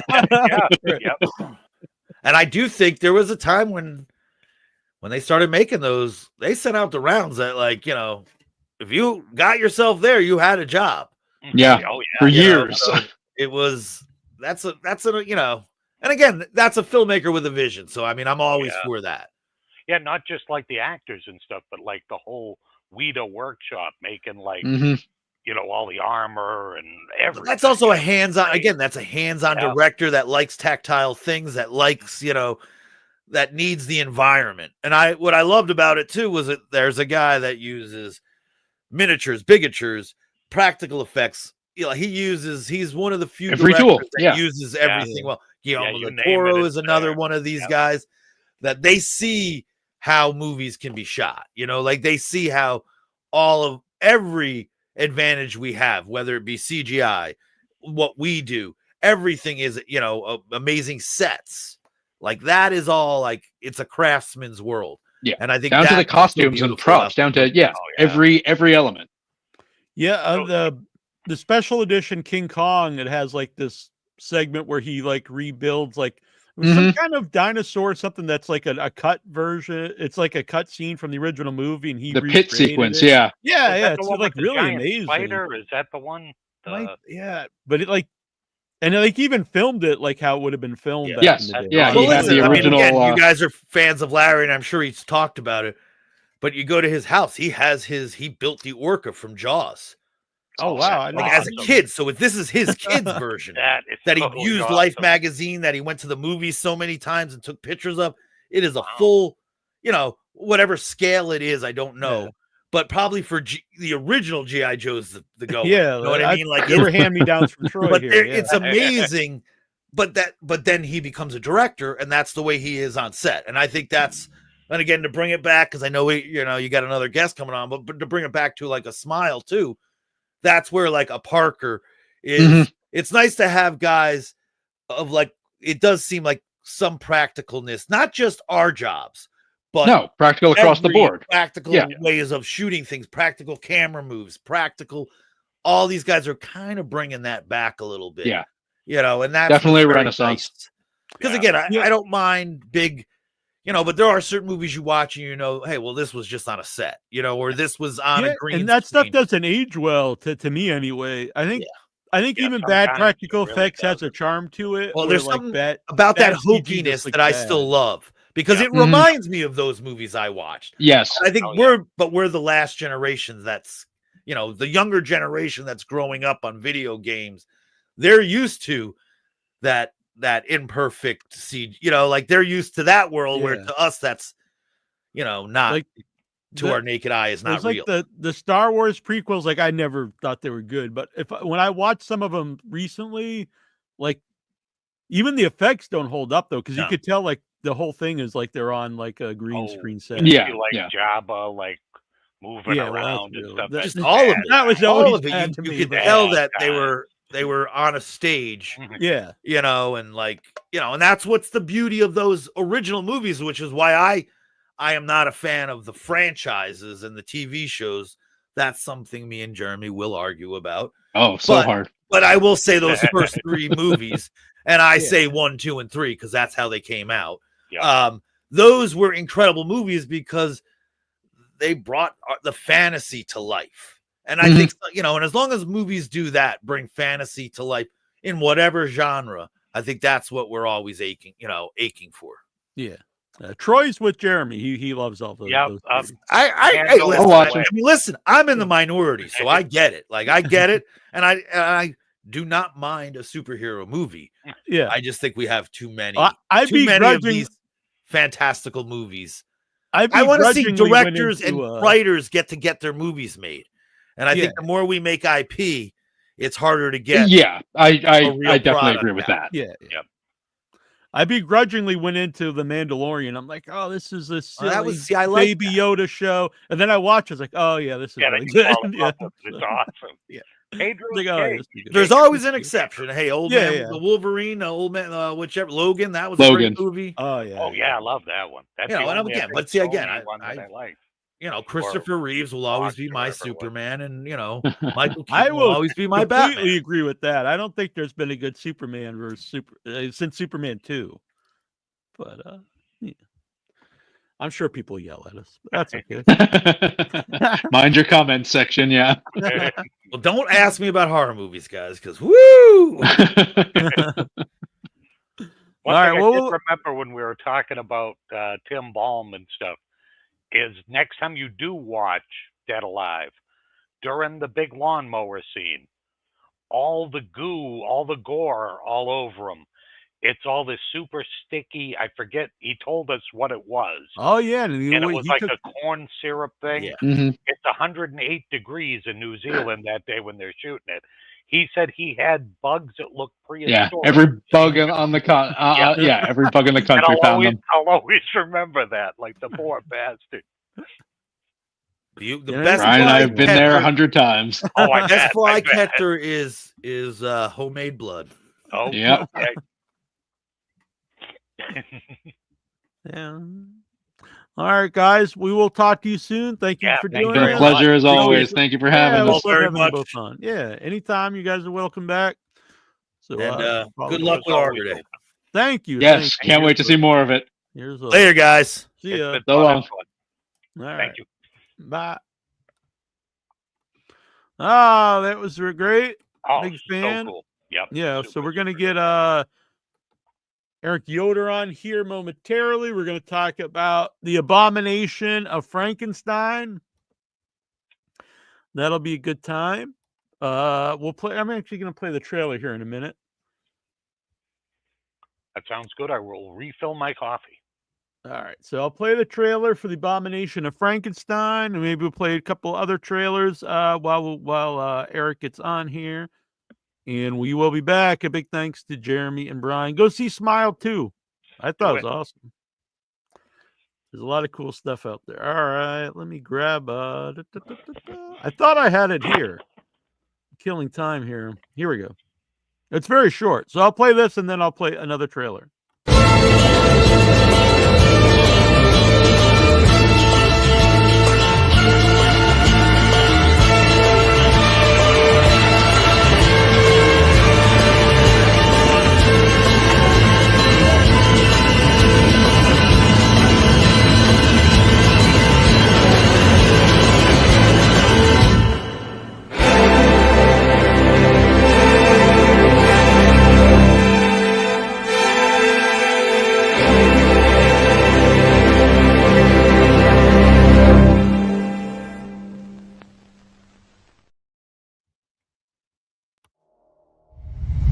Hi, I'm Andrew, and I play Percy. I'm the happy-go-lucky nerd, from what I understand.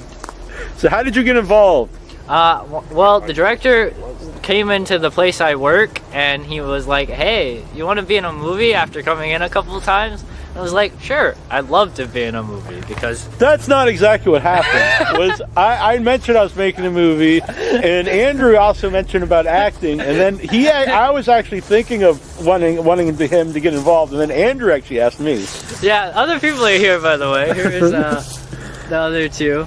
We're filming for behind the scenes, and yeah, that is what happened, but pretty much he was just like, you want to be in a movie? And I was like, yes, I want to be in a movie. So I don't know if you know this, but your character wasn't even in the film at all, even when it was a short, and I wrote it specifically for you. Really? Yeah. I'm so honored.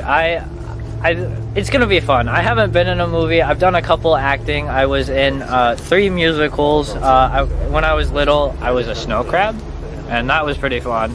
And then that's when I discovered I liked acting. And then I was in another musical that was Emperor's New Clothes. Yes, Emperor's New Clothes. And that was a lot of fun. I was the bad guy, and that was good times. I like being the bad guy sometimes. So when we filmed the trailer, what was that experience like? That was fun. We basically just had a lot of fun with it. We walked wherever we wanted to go, and then we also recorded a few lines. We did a lot of fun things like pointing at stuff, being scared of stuff. It was a lot of fun. Right now we did some pictures for, I believe, marketing reasons. I don't know what to say. This director seems to keep you in the dark a lot. Yeah, I basically am by the seat of my pants. Like, we just scheduled this out yesterday, and no, I'm just kidding. No, he's pretty good. It's just, it takes a while to make a movie, and we're trying to put all we can into it. So early on, when I first started talking to you, it was going to be a short film.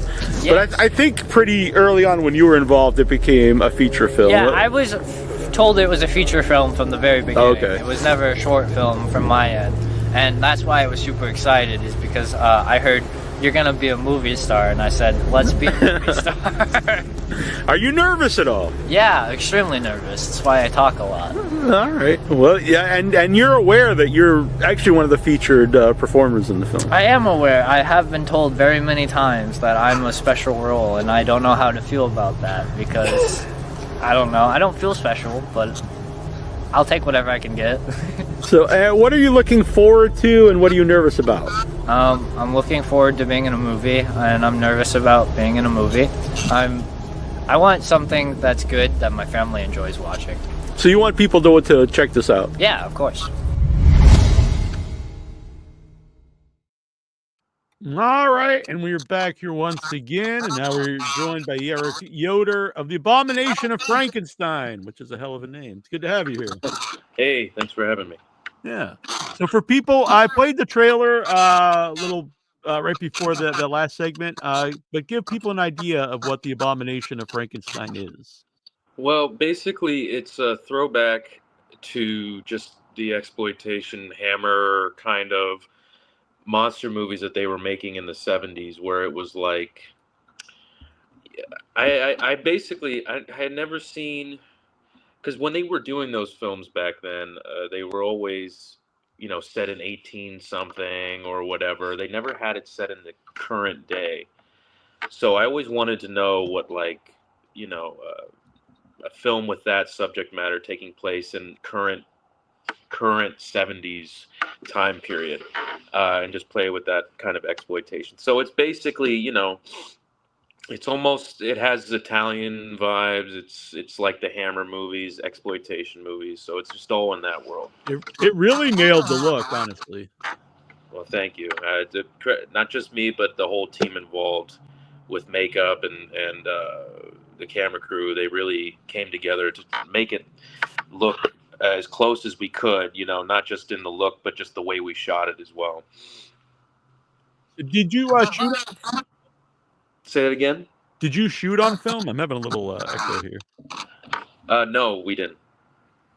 It looks like it fooled me, so I wasn't sure. Well, good. No, we did a lot of tests to make sure, you know, it was, you know, as believable as we could get it. So it was a lot of trial and error. So in the Hammer horror Frankenstein movies, the doctor's really the villain. He really is in all of them, or she in yours. So are you kind of going with that same direction, that the doctor will be, you know, very prominent? Yeah, it's more about the doctor than the monster. The monster is very much there, but it's more about what builds up to having the monster show up. Because I mean, it's like we all know that there's going to be a monster. You know, anyone who knows Frankenstein, you know, will know the stereotypes. So we wanted to make it feel more, because I always liked that more of the Hammer films, where it was more about the doctor, and you know, the monster almost came second. So we did that, and I mean, it's a mix. I mean, I think there's a fair amount of the monster in there. Yeah, but I do think, you know, even in the original movie or the original story, the doctor is clearly the villain. Mm-hmm. But it's not as prominent or as overt, I think, in some of the early movies. Mm-hmm. Troy, hello. Hello. Hello. How you doing? Good. So, feature. It's a feature film, not a short film. Yes, feature. So it's the right now you have the Indiegogo out for finishing. Was it finishing funds? What does that mean? It's basically we have a few pickups to do, just a few, you know, things to punch things up a little bit more, effects wise, gore wise, just to handle some of the pre-production cost. And something I wish I could talk about, but I haven't gotten the okay to talk about it yet, is having a big name composer on board. Oh, interesting. I might have ideas who that could be. I don't know. I can't say, otherwise I totally would. I really want to, but I just haven't gotten that official okay. That's very exciting. Where would people like go to find out not who it is right now, but in the future? Say that one more time. Where would people follow online to know like who this will be in the future? There's a Facebook page on Facebook, but it's just the Abomination of Frankenstein movie. But also, I mean, the campaign, I'll be updating that on Indiegogo as well. So if you just type in Abomination of Frankenstein Indiegogo or Facebook, it'll pop up. So I'll. Do you have earbuds or something? I think I'm getting I'm getting my like echo from your end, I think. Oh, I don't know. If you had earbuds or headphones you could put on? Yeah. I don't know why I didn't really think of it. No worries. Oh, there you go, Neal. Perfect. Is that better? Yes. Yeah. Now it's perfect. We'll restart the whole thing. No, I'm just kidding. But yeah, now I hear you. No feedback now, which is good. So how about cast? So you already finished the most of the filming.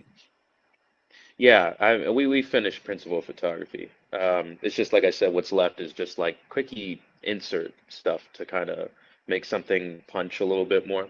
Not necessarily like reshooting scenes or anything like that. So when did you finish filming the movie? November 1st. Oh, so it wasn't that long ago. Wow. No, it was really recent. I'm still feeling a little drained from it. Not gonna lie. I bet. So like, how far along is the editing? Do you have like a rough cut done? I mean, unfortunately, I don't have the liberty of being able to work on it every day Yeah. because I'm a full-time makeup effects artist in California, so I have to pay the bills too. Of course. So I do it kind of when I have a free moment, but I would say like about 20 minutes is cut so far. Yeah. So since you're an effects artist, did you do the effects on your movie? Well, I designed them, but I had a really great team.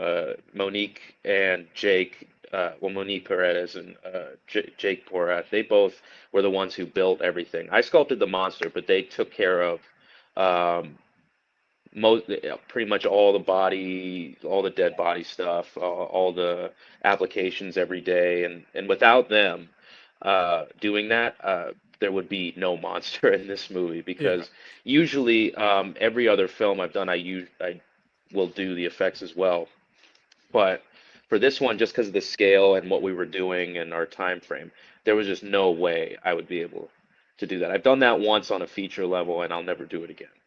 So I'm glad I had a really good team with me to make sure all the effects look the best they could. Yeah. How about just designing the monster? Because, for one thing, you can't make the monster look like the Universal monster. Plus, you're more the Hammer horror vibe. They have a very distinct look. It's a very unusual look in different movies. So, just the idea of designing your own Frankenstein, what was the thought process? The monster. Well, the main thing that I was just trying to keep in mind is just I didn't want to go down the road of just I wanted to at least make somewhat sense because my favorite thing that I always find funny is that she'll take or the doctor will take a perfect body that has nothing wrong with it. Right, and then when you see it reanimated, it's got 25 stitches all over it. That makes no sense. Yeah. Why did they do that? Yeah. And so I wanted to make it that every stitch on there made sense. Why is it all over the face? Why does he have these things on the side of his head? Stuff and why does he look that way? So it's all explained in the film. Because at one point it was just a normal person, but then I don't want to say too much, something happens. Mm-hmm. And with not only what parts she uses, why they're so fucked up, but why he ends up looking more monstery than human. So it's all kind of explained because it's never explained. It's always just here he is. Okay, well, why is he green? Why is he, why is, his one eyeball white? It never explains that. So I just wanted to make sure that even though this is very much like fantasy, it's at least have some kind of sense. Yeah, sometimes there's big stitches you can get them so if they're putting on a different arm or something, but sometimes there's big stitches just down the center of the head or someplace that just a stitch across the cheek, even though when she cut a person's head off, he was perfect pristine. It makes no sense. Uh-huh.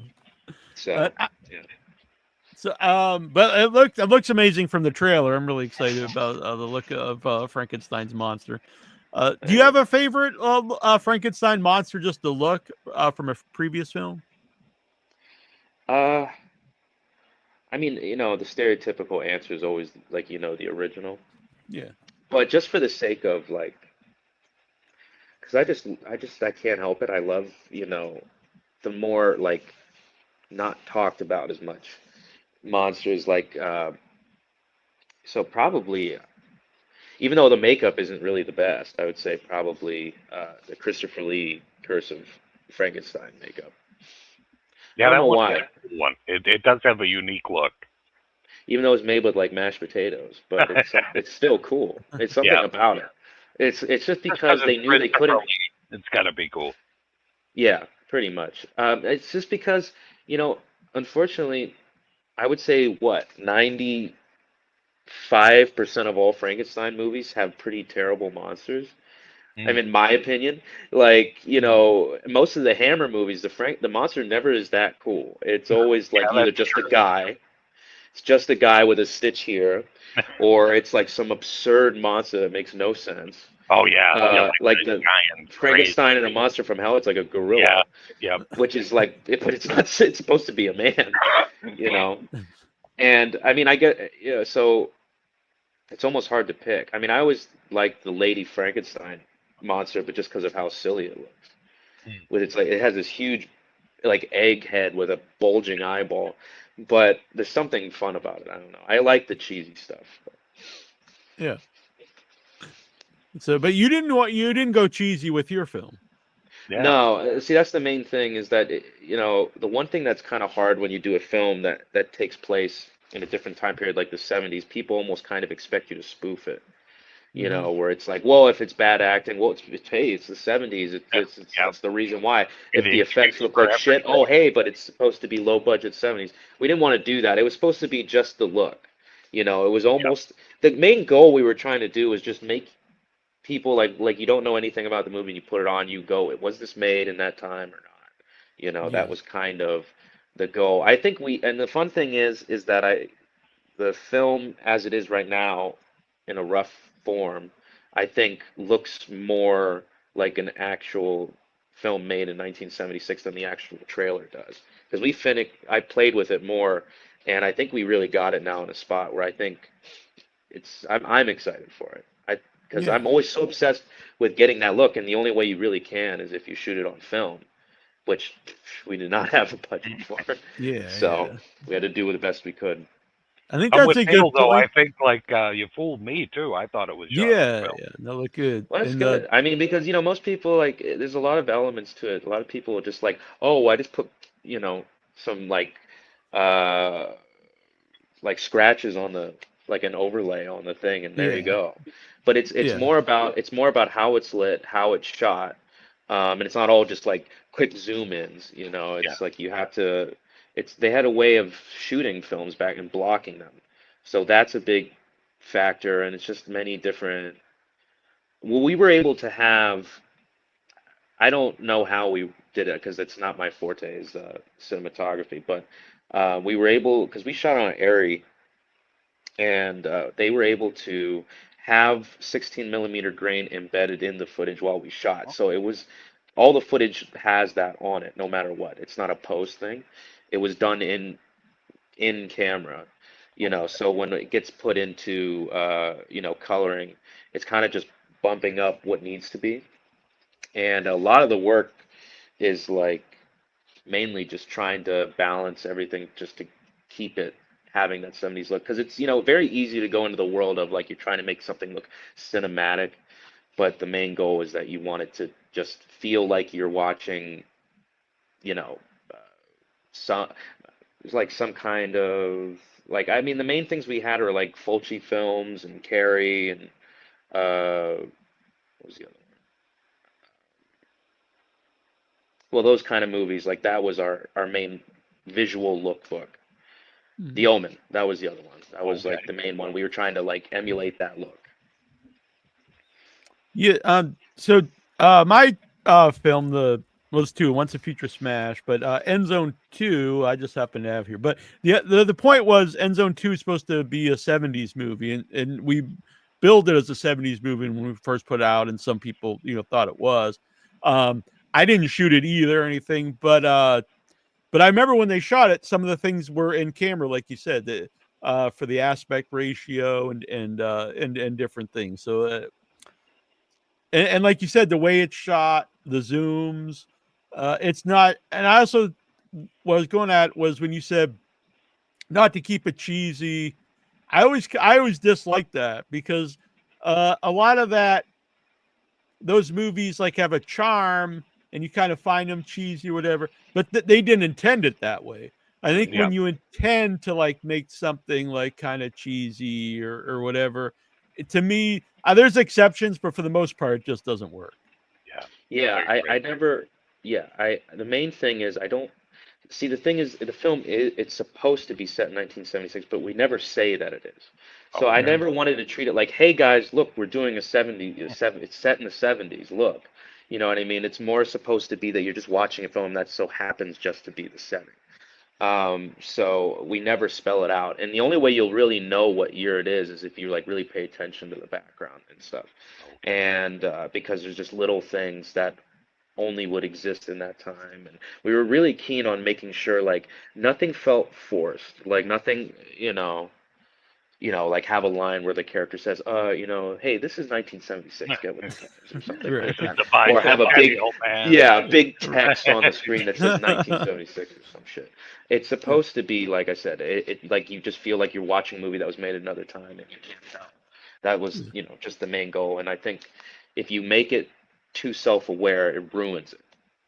Yep. So you just have to go into it like you would any movie and just kind of say, well, my favorite thing our AD said before we started shooting, when we had our final meeting, is he said, okay, well, we're going to be shooting, our shooting schedule is going to be October 21st, 1976 to November 1st, 1976. So just always remember that. And it was a great mentality to have, because we wanted to, just the shooting to also be treated like it was on film. Like we rehearsed. It was never like, hey, let's do 25 takes and just keep the camera rolling for 30 minutes. We wanted to really make sure the best we could with our time and budget to make just Well, everything. how much time does that take to do the rehearsals? But plus, I think it cuts down the time when you're going to edit, because you don't have, Yeah, I many mean, the takes. thing is because we had so many, because again, fitting with the time, we wanted to have the blocking. Because when you watch this film, especially back then, the way that they would block a lot of scenes, if two people are talking, it's not shot, like shot of the one person talking, next shot of the other person talking, back and forth, back and forth, back and forth. It's They could be talking to each other, and the camera could go around them, zoom in on one person, zoom out, go to the next person, and then go all the way down the street and watch them walk away. Yeah. So we were doing most of our setups like that. So there'd be, 3-minute long scenes that would be one shot, but the camera's always moving no matter what. And it was essential to block that, because just for all the key points that we had to hit. And just doing it like that already makes it feel more of a film from that time, just because, I've always preferred that way instead of just watching like 25 cuts happen in a matter of seconds. Like, okay, you got to cut to every, word the next person is saying. Yeah. So the blocking, it, in many ways it helped, but in many ways it did slow us down a little bit, So we had to be pretty prepared, every day. And I think Yeah. we did a pretty good job at that. Did everyone, did everyone like stay in the same like building when you're filming? I'm just because that gives you time, like at night, like people can rehearse their stuff. Yeah, so we basically had, so we shot in 2 different towns, and unfortunately, I say it in the nicest way possible, it was bumfuck PA. It was in the middle of nowhere, and outside of Pittsburgh. And the problem is with either hotels or Airbnbs or friends, whoever you're staying with, no one ever just lives. Well, I live 5 minutes down the road. It was always like the one Airbnb where the actors were staying was like an hour away from location, and where like I was staying was like, up the street. But then, camera people, either if they were local or if they were flown in, they would be 20 minutes away. So it was always like all over the place. We could never nail a spot for people to stay that was all in one spot. Unfortunately, everyone was always scattered.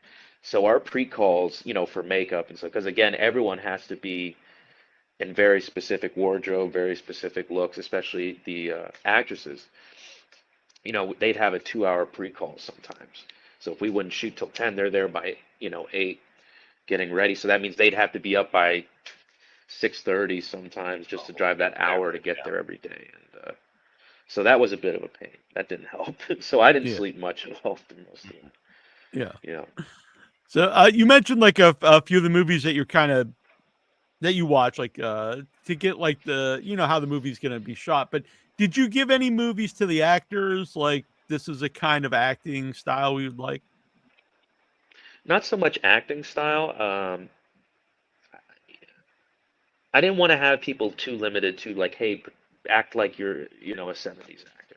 Yeah.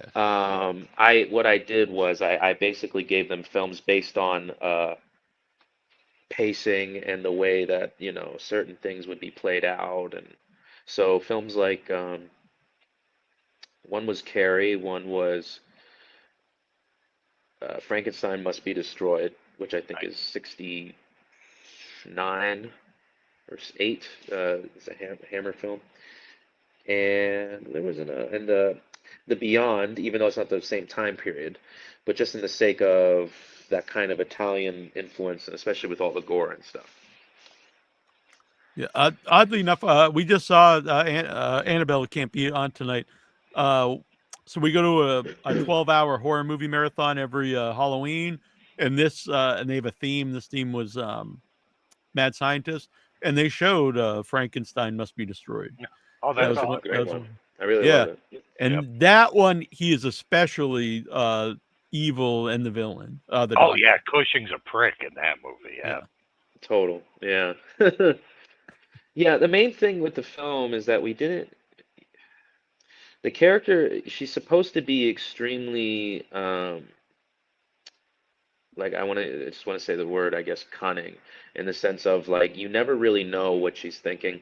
So at times she can seem like the villain, and other times, she has a reason for doing it. We'll put it this way. I at least I think say, that's a good villain. A villain, Yeah, I think, yeah. in their mind that they're justified. Well, the main thing is that I think I kind of wanted the audience to make the decision if she is a villain or not. Mhm. She's on the borderline. Like you don't know, because at times it seems like she is, and other times it's not. So, but I will say the people who at least die in the film, I think they all at least deserve it in some sense, because they're all, everyone's kind of an asshole in the film. So it's never. I won't say too much, but I'll just say, Yeah. I think, even when it comes down to the monster doing stuff, it's kind of people who do deserve it a little bit. And that's the main thing too, is that the monster in this, without saying too much, is not in the world of like, oh, it's a sympathetic thing. It didn't mean to do anything. Okay, It's interesting. very much Yeah, not. that is interesting. It's very much more of an instinct thing. So again, without saying too much, uh, it has memories of events when it was alive before, and does certain things based on that. So it's not all like, oh, now it's completely different thing, person, and it has memories of who it was before. So um, a lot of its Which I decisions are don't think based is on that. explored too often in Frankenstein stories. No, it The really idea that their isn't. Yeah, it's brain always went like out. it's like their Yeah. brain is wiped, and it's like they don't know who they are, and they don't know anything about who they were. But that always I found strange. If you're using that same person's brain for something, of course they would have some sort of slight memory of something, you know. Yeah. Yeah. Because in this film, the doctor's brain is linked with the monster's brain. And because we wanted to do a thing that wasn't too stereotypical, which is like a lightning bolt kind of a thing, or even in the 90s, the Robert De Niro one, it's like electric eels or something. Yep. Yeah. But Troy's not a for fan of that this, one. Yeah, I'm not a big yeah, fan for of this, that. what it is a machine that she wears that connects her brain waves with whatever she's reanimating. Because so it takes partially some of her uh, stuff, whatever she's got going on up there, into the monster a little bit. So, and she can sense the monster when it's near her. So that plays a big part into the whole thing too. I like the idea of a female Dr. Frankenstein because, that is who gives life is women's. Yep. That is Yeah. a pretty cool take. The main thing is too is that with like again without saying too much is that I'd never really there's no it's very hard to talk about like when you Yeah. can't say too much, Yeah, there- we don't want to give anything away. It's true. Yeah. Yeah, And we don't want yeah, to. yeah. Yeah. Yeah. It's more. I'm just more trying to say is I didn't want to go down that world of there's reason like the stereotypical reasons of why she's doing it. It's a little bit Mhm. up to the imagination. I don't like because I just don't like spelling things out for people. Well, that's I like it definitely more. 70s movies too. Mhm. Most, not all of them, but it was much more not spoon fed to you why people are doing things. Yeah. And it Yeah. was, Yeah. I think it was more left, there was a more like, they thought the audience could think for themselves and come up with their own conclusions. Pretty much. That's a lot of the the way Hammer yeah. movies too. Like, it's not really spoon fed to you, like you say. Yeah, I never cared for that kind of stuff. I think people are smarter, than a lot of filmmakers think, and they think that everything has to be over-explained. Well, this is why I'm doing it. You know what I mean? It's Yeah. like you don't need to say that. You can say something here, something there, and they get the idea, because I can only think of, I mean, maybe I'm wrong, one other female Frankenstein movie, Lady Frankenstein. Well, there's that Lisa Frankenstein movie. I haven't seen that though. Oh, Yeah. you don't need to Oh, see and there's a Yeah, I heard. I was like, the black girl that created a yeah, monster. that one's really good. Yeah, That was real good if you get a chance to see it. It was No, I just haven't from, I seen think that one. last year. what's it called? Really The good. Angry Black Girl and Her Monster, I think. Yeah, they Oh created yeah, one. yeah. Yeah. Oh, it's an. Oh wait, never mind. No, I've only seen Lady Frankenstein. In that one, it was more like she just wanted to have a man, so that's the Yeah. only reason she did it, which was stupid to me.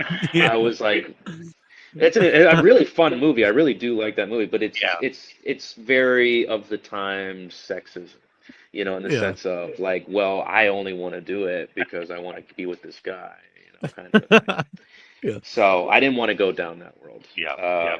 In the sense of, and it is very much plays on that. It's I don't want to use the word like woke, but at the same time, it's very much a woman in that period of time dealing with a lot of stuff. But it's not all in your face of like, well, look what she can do. It's more about she's able to kind of outsmart everybody, with just her kind of intellect and doing what she's able to do and manipulate and do all that kind of stuff. So it's more about, like I said, her and what she does and what it takes for her to do what she's trying to do. And in that setting, and then too, like where we shot is very reminiscent of what it is in the story, which is like blue collar steel mill, Pennsylvania in the 70s.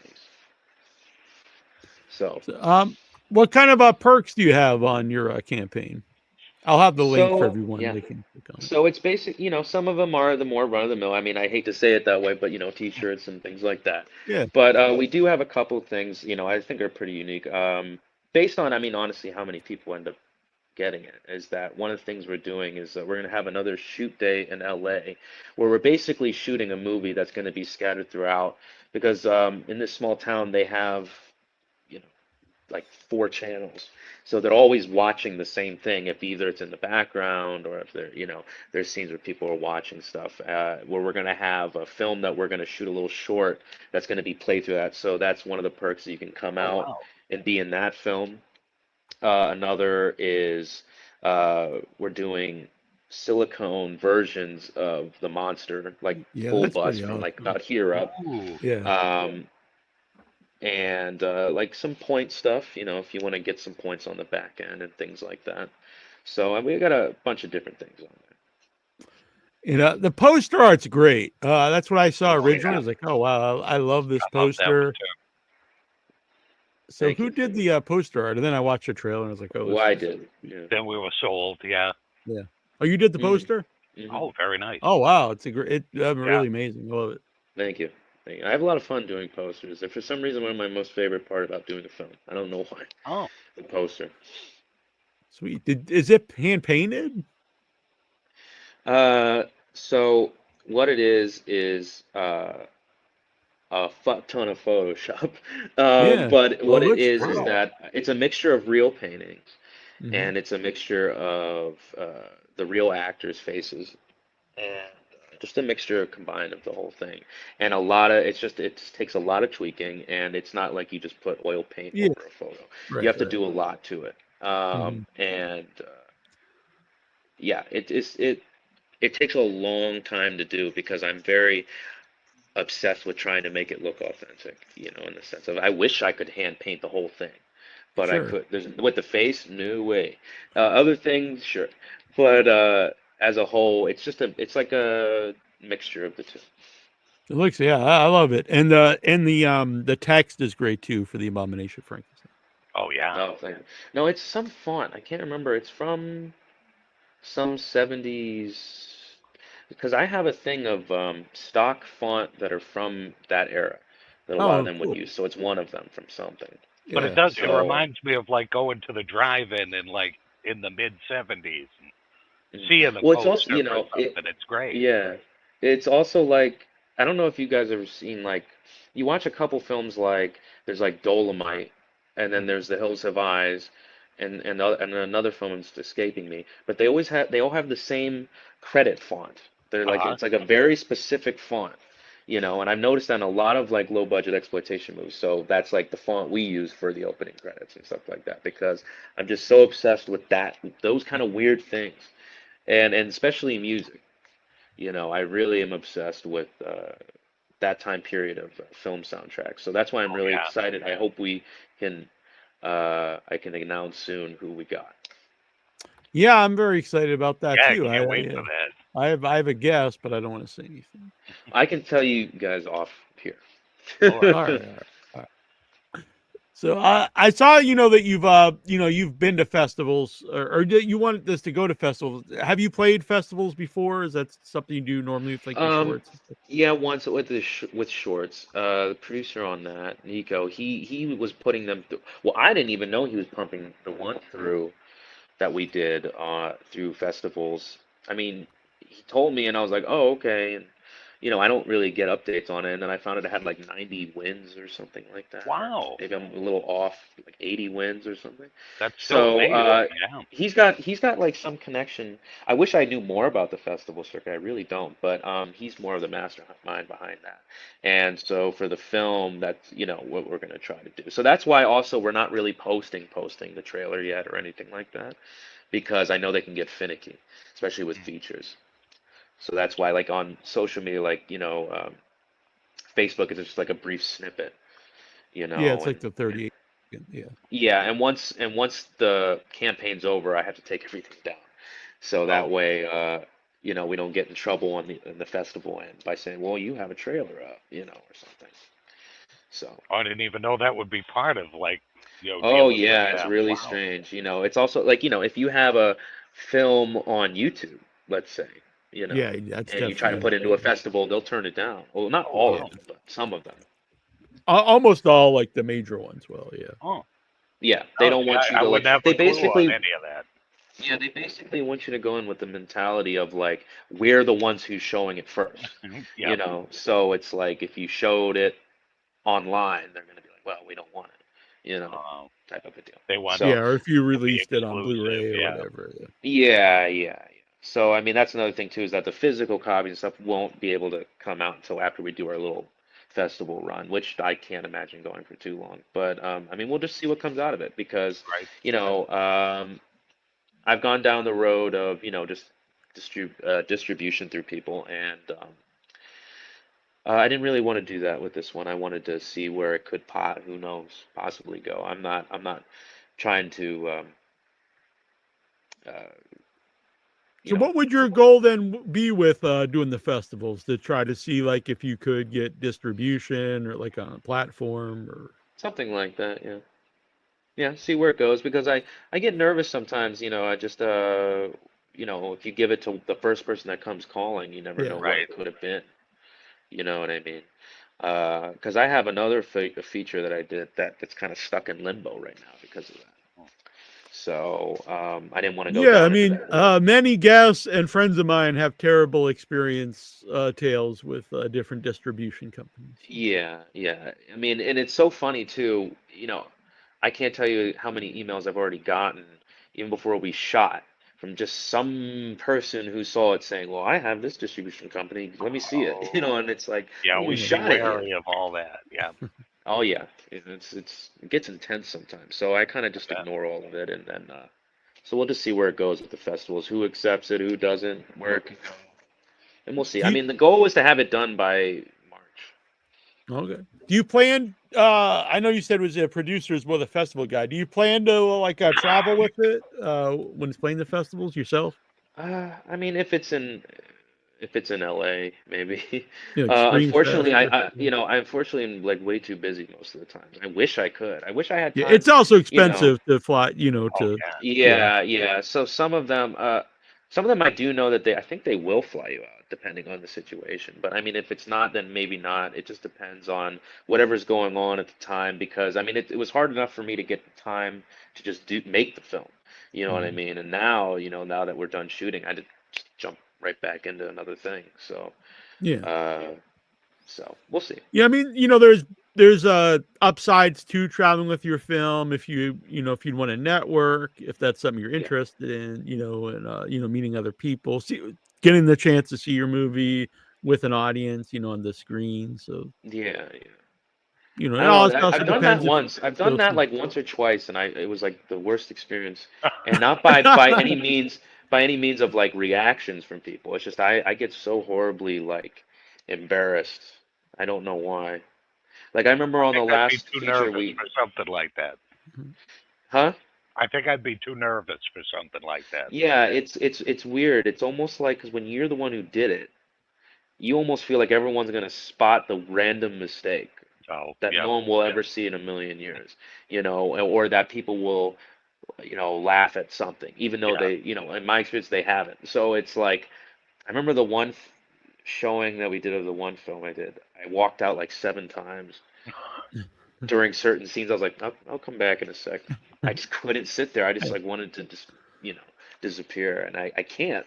And everyone's like, why do you keep leaving? I'm like, I can't watch this with an audience. I can't do it. Which sucks. It's not because I'm embarrassed of the film. It's just more about you get very insecure when it's your own work. You know what I mean? And I can be a very insecure person at times. So it's like, you never know if something works or not once you've worked on the thing for so long, and you get almost jaded to it. You have to show it to other people to kind of say, hey, does this work? And not your mom. You know what I mean? You have to show it to like someone who's, can actually give you a real critique. Yeah. So I mean, that stuff's always hard for me. To show I would be too. stuff. I'd be like Carrie White. They're all gonna laugh at you. Can't do it. Yeah, pretty much. That's how I felt even putting the trailer. I was like, oh boy. Yeah. Well, I don't want to put you in a bad place then. So maybe it's better you don't travel with the movie. I don't We'll see. If it's a bigger thing, we'll see. Yeah. All right. I like the festivals, but I understand they're not for everybody. But your producer can travel with it, so that's always good. Yeah. So I have the Indiegogo link here, and I'll when we have this up on the website, it'll be up on the website and everything. And you have a Facebook page, you said, Instagram. Yeah. Well, the Instagram is just my or the business one. It's just YODERI, but there's some Frankenstein stuff on there, and the main page is it's just Abomination of Frankenstein movie or film. Either one, if you type the name in, it'll pop up. Now, depending on how it's received and everything, would this be like a world you would like to explore again, like do a sequel or anything like that? Never in a million years. Oh, really? No, I don't really believe too much. I don't like the idea of doing a sequel to things that I've done. The only way I would do it is that if it was another film with similar, because we did a werewolf film that was the 70s kind of thing, and the only way I would do it is that it would have to be like completely different scenario, and it would have no tie-in to the other one. So I'm more of a fan of like standalones. Huh? So they wouldn't fight each other in a sequel. No. No. No, I think I have too many. You know what's so funny is I always remember that when I wrote my first feature, I went, good God, I don't know if I could ever do this again because I don't think I have any more ideas. And then once you do it, then you can't stop thinking of ideas. So I think I have plenty in the gray matter for other things, and also just because it's one of those films I don't think there needs to be one. I mean, once you guys eventually see it and see how it ends, you would go, we don't need to see anymore. Okay. You get the gist. Okay, I don't know where the hell you could go with this. You know what I mean? So are you? I hate to ask, you because you said you were jumping on something else. Are you like currently working on something else as well, or? Not my own film. Oh, okay. No. Like I said, I do special mega effects, in the industry. So, I have a lot of films that just pop up, So we're getting ready to do a film next month. Okay. Anything you could talk I about? obviously cannot say anything. Right. I cannot say anything about. Otherwise, who knows what will happen. When you first got into in the film industry, was it like in the effects, or was it to become a filmmaker? No, it was always just effects. I mean, that's the main Oh, thing that I mean, that's my bread and butter, and that is my life. But, I've always wanted to do films too.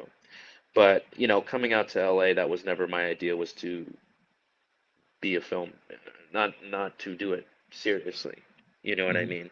I would always do shorts for shits and giggles. They were never okay. meant to, you know what I mean? Because when I was a kid growing up, I wanted to do effects, but I wanted to do effects for film. I didn't want to just, put a cut on my cheek. I wanted to do someone's head getting cut off, or I wanted to do a zombie makeup, but I wanted to have them doing something that could be, watched.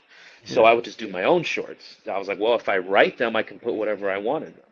No, So that's just how I would do it. And then that just spawned a whole other thing where I was like, well, hey, I like doing, this. So when I did the first feature, it was still kind of a shits and giggles thing. And I only do these films because I love doing them.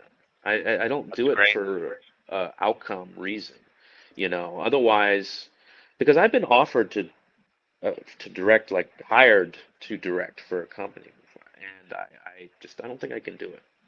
And I only say that because when it's your own film, you can do what you feel is best. I mean, yeah, of course, there's limits on time, there's limits on budget, all that kind of stuff. But at the same time, you're more in control. And it's not that I can't deal with not having control. It's just I can't handle being given something that I can't stand and have to direct it. Oh, right. You know what I mean? Where they're like, hey, here's this horrible script. Now go off and shoot it. See what you can do with it. Yeah, I don't think I could do that. The only way I would be in that world is if, someone, it was a collaborative thing maybe, and if I really liked it. Right. But other than that, I can't picture me in that world, you know? Because So, I've worked for a few companies that are very much like they're doing movies all the time, and it's always different directors that they bring in to do them, and I know that they're thinking like, oh God, what did I get myself into, And I don't think I could do that. so what were the movies when you were a kid that you watched effects wise? And you're like, this is something I would like to, I'd like to create. Well, there's two main ones. The main ones always are the first Evil Dead, because I Oh, saw it when I was 5 years old. wow. And I just like the first time that I actually questioned the concept of, well, how the hell are they doing that? Like I don't understand how that could be done, you know. And I remember my mom just saying, well, it's a makeup artist. And I was like, oh. I was like, well, what do you mean? She goes, it's a job. And I was like, oh. And when I was in school, I was like, well, I want to do that. And they're like, that's not a job. And I was like, My they're mom like, you said don't need to do makeup, and I was like, oh no, not like that, that. And then there's a movie called Dr. Jekyll versus the Werewolf, as cheesy as that sounds. Huh. That was my biggest forte. It's one of my favorite movies of all time. And it's by no means like, a masterpiece. To me, it is.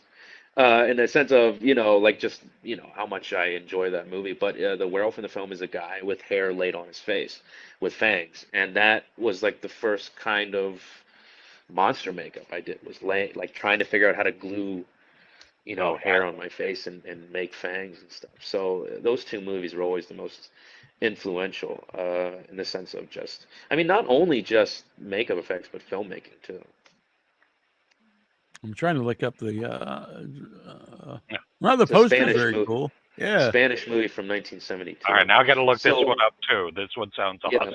so the first feature I directed is like an unofficial remake of that movie. Oh, Oh, really? Yeah, I need to check very this out. very Is that similar streaming plot. somewhere? Yeah, Is very it similar streaming plot. somewhere? Oh, I think Tubi. Oh, cool. But you I'll got to check. watch out though, because the thing is, they have the most horrendous copy available on Tubi. And it'll make you go, "This is the biggest piece of shit I've ever seen." But they just like after, and it was like my childhood dream came true because I've only ever seen it. Mhm. There's only 3 versions of it out. One is the crap version that looks like someone took a shit on the print, and is also missing so many scenes that you like don't, you kind of like, what the fuck is happening, like. And then there's another really like out of print DVD from like 2001 that is okay quality. It's a much better print, but has all the scenes in there, and you go, oh, now it makes sense. And there was like an extended Spanish version that was, you know, pretty crappy looking, but had even more stuff in there. So those are like it for 20, well, It's made in 1972. So basically, for 50 years, that's all you got. And about a year ago, they released a 4K version of it. Finally, so you can. I don't know if they have it on streaming anywhere, but that's the version you need to watch. Okay. Yeah, I just saw. Yeah, I see it. And here. in Spanish, please don't watch it in English. It's terrible. The dub is absolutely terrible. Yeah, Mondo Macabro puts out the blue. The Spanish. There's so many cool companies now that put out like a lot of interesting titles. Yeah, that's a real fun one. I really love that movie. It's an example of a movie that I love. It's wacky as it can be. It's really well done, and especially for the limitations they had doing that film. So, yeah, I think you guys would get a kick out of it. So we did basically our own version of that film, and it was a lot of fun. Yeah, I'm gonna have to find this one. Yeah, I will find it as well. I'm excited to find this. All right. I like that you picked something very out there. It's not like, I watched Dawn of the Dead or something. No, I mean, I love those films, but I mean, how many times are you gonna hear that my favorite movie is The Godfather? Yeah, I heard of that. It's a good. Like one of my favorite movies is a weird Spanish movie about a werewolf that turns into Mr. Hyde. It's like, what? It's an insane concept, but for some reason, I mean, to me, it works. Totally works. Yeah. Such a great movie. I cannot praise that film enough. I love it. So I'm really excited to see The Abomination of Frankenstein. So when it's out, we'd love to have you back on and no, absolutely. Absolutely. Yeah. Like I said, we're trying. I mean, the real goal was February, but we'll see. I always say that. My birthday month. So. That's true. And also, I always say that, and then like the werewolf. So. That's true. I'm also born in '76 and in February, so it all come together. Look at that. Yeah. So yeah, I mean, I hope it's done by then. I said the same thing with the last feature, but it's been like 3 years now. I definitely can't do that with this one. But so end of February, March, around that time. Yeah, I'm looking forward to it. Yeah, definitely looking forward to it. Yeah. Right on. So I've been sharing stuff on Facebook, social media because I think it looks great. So Appreciate it. Thank you. It's cool talking with you. Yeah, it's great. Cool talking with you. Thanks for having me, guys. It's actually wrapped up in a perfect time. I'm about to say, like, I got to go in like 5 minutes. I got to get back to work. All right. We'll talk to you soon. Thanks. Yeah, thank you much. All right, brother. Hey, thank you so much. Thank you so much for having me. I really appreciate it. Yeah, of course. Yeah. Cool. Thanks, guys. Bye. Best of luck. Bye. All right. That was cool. I'm looking forward to The Abomination of Frankenstein. Oh, definitely. Yeah. Yep. They had me at the name on that one, and then I know everything about it. I was like posters and everything. Yeah, I was like, this looks wild. Then I watched the short trailer, and I might trim that out of the show here. I played the 38-second version. Oh, so if you're live here, you get to see it. From that, I'll probably you got a special treatment then. Right. So I don't know about next week. Next week's Thanksgiving, so we won't be live on Thanksgiving, but. Maybe we'll do a show Wednesday or something. We'll figure all that out. Yeah. We have Ryan Kruger coming on, which is very exciting. He just put out the new Street Trash, which looks awesome, and I've heard nothing but high praise. Oh, that's so cool. I'm going to be checking that out. It's streaming. I think it's only like $5 on Amazon. That's cheaper than going to the movies. So. Oh, hell yeah. Yep. Make yourself a big bucket of popcorn, you'll be good to go. Exactly. So a lot of you can check that out. I've really heard good things, which I'm happy about because I love Fried Barry, and Ryan's a good guy, so we're looking forward to that. This shirt is out. If it will help in pre-production for Arbor Day. For liquid latex and different supplies we need to make some cool stuff, or really for Troy to make cool stuff, and me to tell him to do it. And so that's this is I'm really proud of it. I like it. This Arbor Day 8-bit. I love it. Yeah. From this shirt, I've looks like I'm going to be making an 8-bit design for another movie, but I don't want to say what. Oh yet. wow, that's very exciting. Look at this. This was This is let me grab it here. So when they bite the eyeball out in Evil Dead Rise, It's Bruce Campbell taking a bite of an apple. That's the balls. Like, I didn't love that movie enough for anyway. You know? Yeah, so I that's love it wild. even more.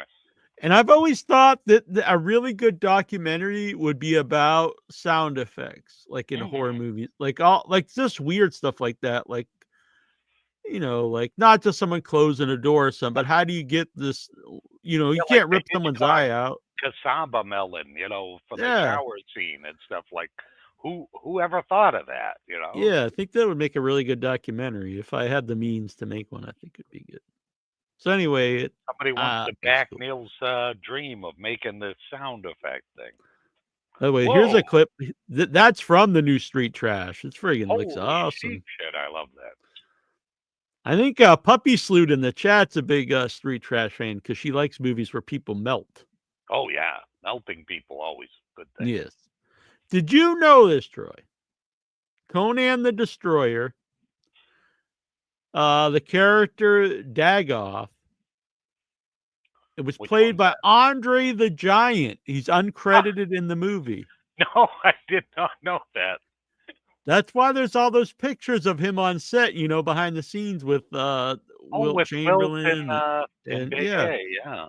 Okay. I just assumed he was. That. Yeah, so I just found out about this recently. I was like, that's pretty wild. That is wild. Still a terrible movie, though. Oh, I agree, but it makes it kind of cool that. Yeah. That he's bet it doing wasn't like better. The giant swing to Arnold in there, where he's going glah. Yeah, and it's such a fall from the first one, which is like a fantastic movie. That was one of those that I had to eat a little humble pie as a comic book fan, because Roy Thomas, who was one of the great Marvel writers in the 70s and 80s, he wrote the screenplay. And really, boy, did he do a great job. Damn. Not at all. You shouldn't be proud of that one. Nope. So, I had to take my lumps on that one. Okay. From our friend Justin Beheading. This is from season 2 of Dark Signals, Axe Gorilla Massacre. This has me sold. Look at this. Oh, hell yeah. Are you kidding me? All right. I am totally down. Oh, my God. Justin, Crazy we love gorilla Justin. With the big fire axe. You gotta love that. It's friggin' sweet. I love it. So, yeah. That's he knows where to hit us. He knows our soft spot. Exactly. So, like I said, we'll be coming back sometime next week. If not, we'll be back in December. But I think we'll do some kind of show. Yeah, if we do a Wednesday or something, I think that'll be fun. I think. For folks out there, we'll wait for Annabelle to go over the rest of this. But All Haunts BRs Volume 2. This thing is a monster. We went over most of it last week. I guess oh my God, this is loaded. So we're going to be talking to the producer in December. So I don't know if I'll be able to watch that one. I got to watch 40 movies by then, but that's kind of wacky. Yeah, maybe we should each pick a few or something. We'll figure it out though. Yeah, that'll be really exciting. Oh, without a doubt. Hit the like button, you fools. Subscribe if you so you can, if you would like to help support the show, you become a member. It's only $3 a month. There's tiers. You can join all different tiers. If you join tonight, or if you super chat $5 or something, I will send you a Without Your Head sticker. Look at these new Without Your Head stickers. Bow, bow, bow. So they're even sealed. They've not been opened yet. Ooh. Nighty night from Puppy Sloot. We got to get Puppy Sloot back on and talk about New Village Video. Hell yeah. Do it up. Puppy Sloot in Arbor Day. We played her video last week. Good stuff. Played one earlier with our boy Andrew. It'll be good stuff. Join us on all the social media pages. Follow Without Your Head on. We're on X. We're on Facebook is probably the most active. Instagram is actually pretty busy. I just started the Blue Sky, and this one actually seems promising. It's pretty busy. So join us on Blue Sky on Without Your Head and Threads. And if you watch us live, wherever you're watching us on Spotify, if you're watching us, after the show's over, if you're watching on Facebook, when we're live, come and join the YouTube group because you can interact with everyone. Yeah, and even if you don't want to, well, I'm sure you want to talk New Village Video, but we would love to have Puppy Soup back on anytime. I think she'd be fun to have on one of our shows. We're 13 show. I think we want to do one for Christmas. So maybe Puppy Soup, think of your favorite Christmas horror movies. I dig that. There's enough of them. I'm sure we can get 13. Exactly. All right. So I think we're going to take off. Troy, what do you say? I say that sounds like a plan, Chief. We had a great time tonight. Yep. Excellent show. I'm going to be whipping Troy, getting him back to work, making some more cool stuff for Arbor Day. And making some stuff. Look at this. We got Bubba in here. Our boy Bubba. Big supporter of the show. We love Bubba. All right. Until next week, this is Nasty Neal. That would make me Terrible Troy. And this is Without Your Head. Mwah!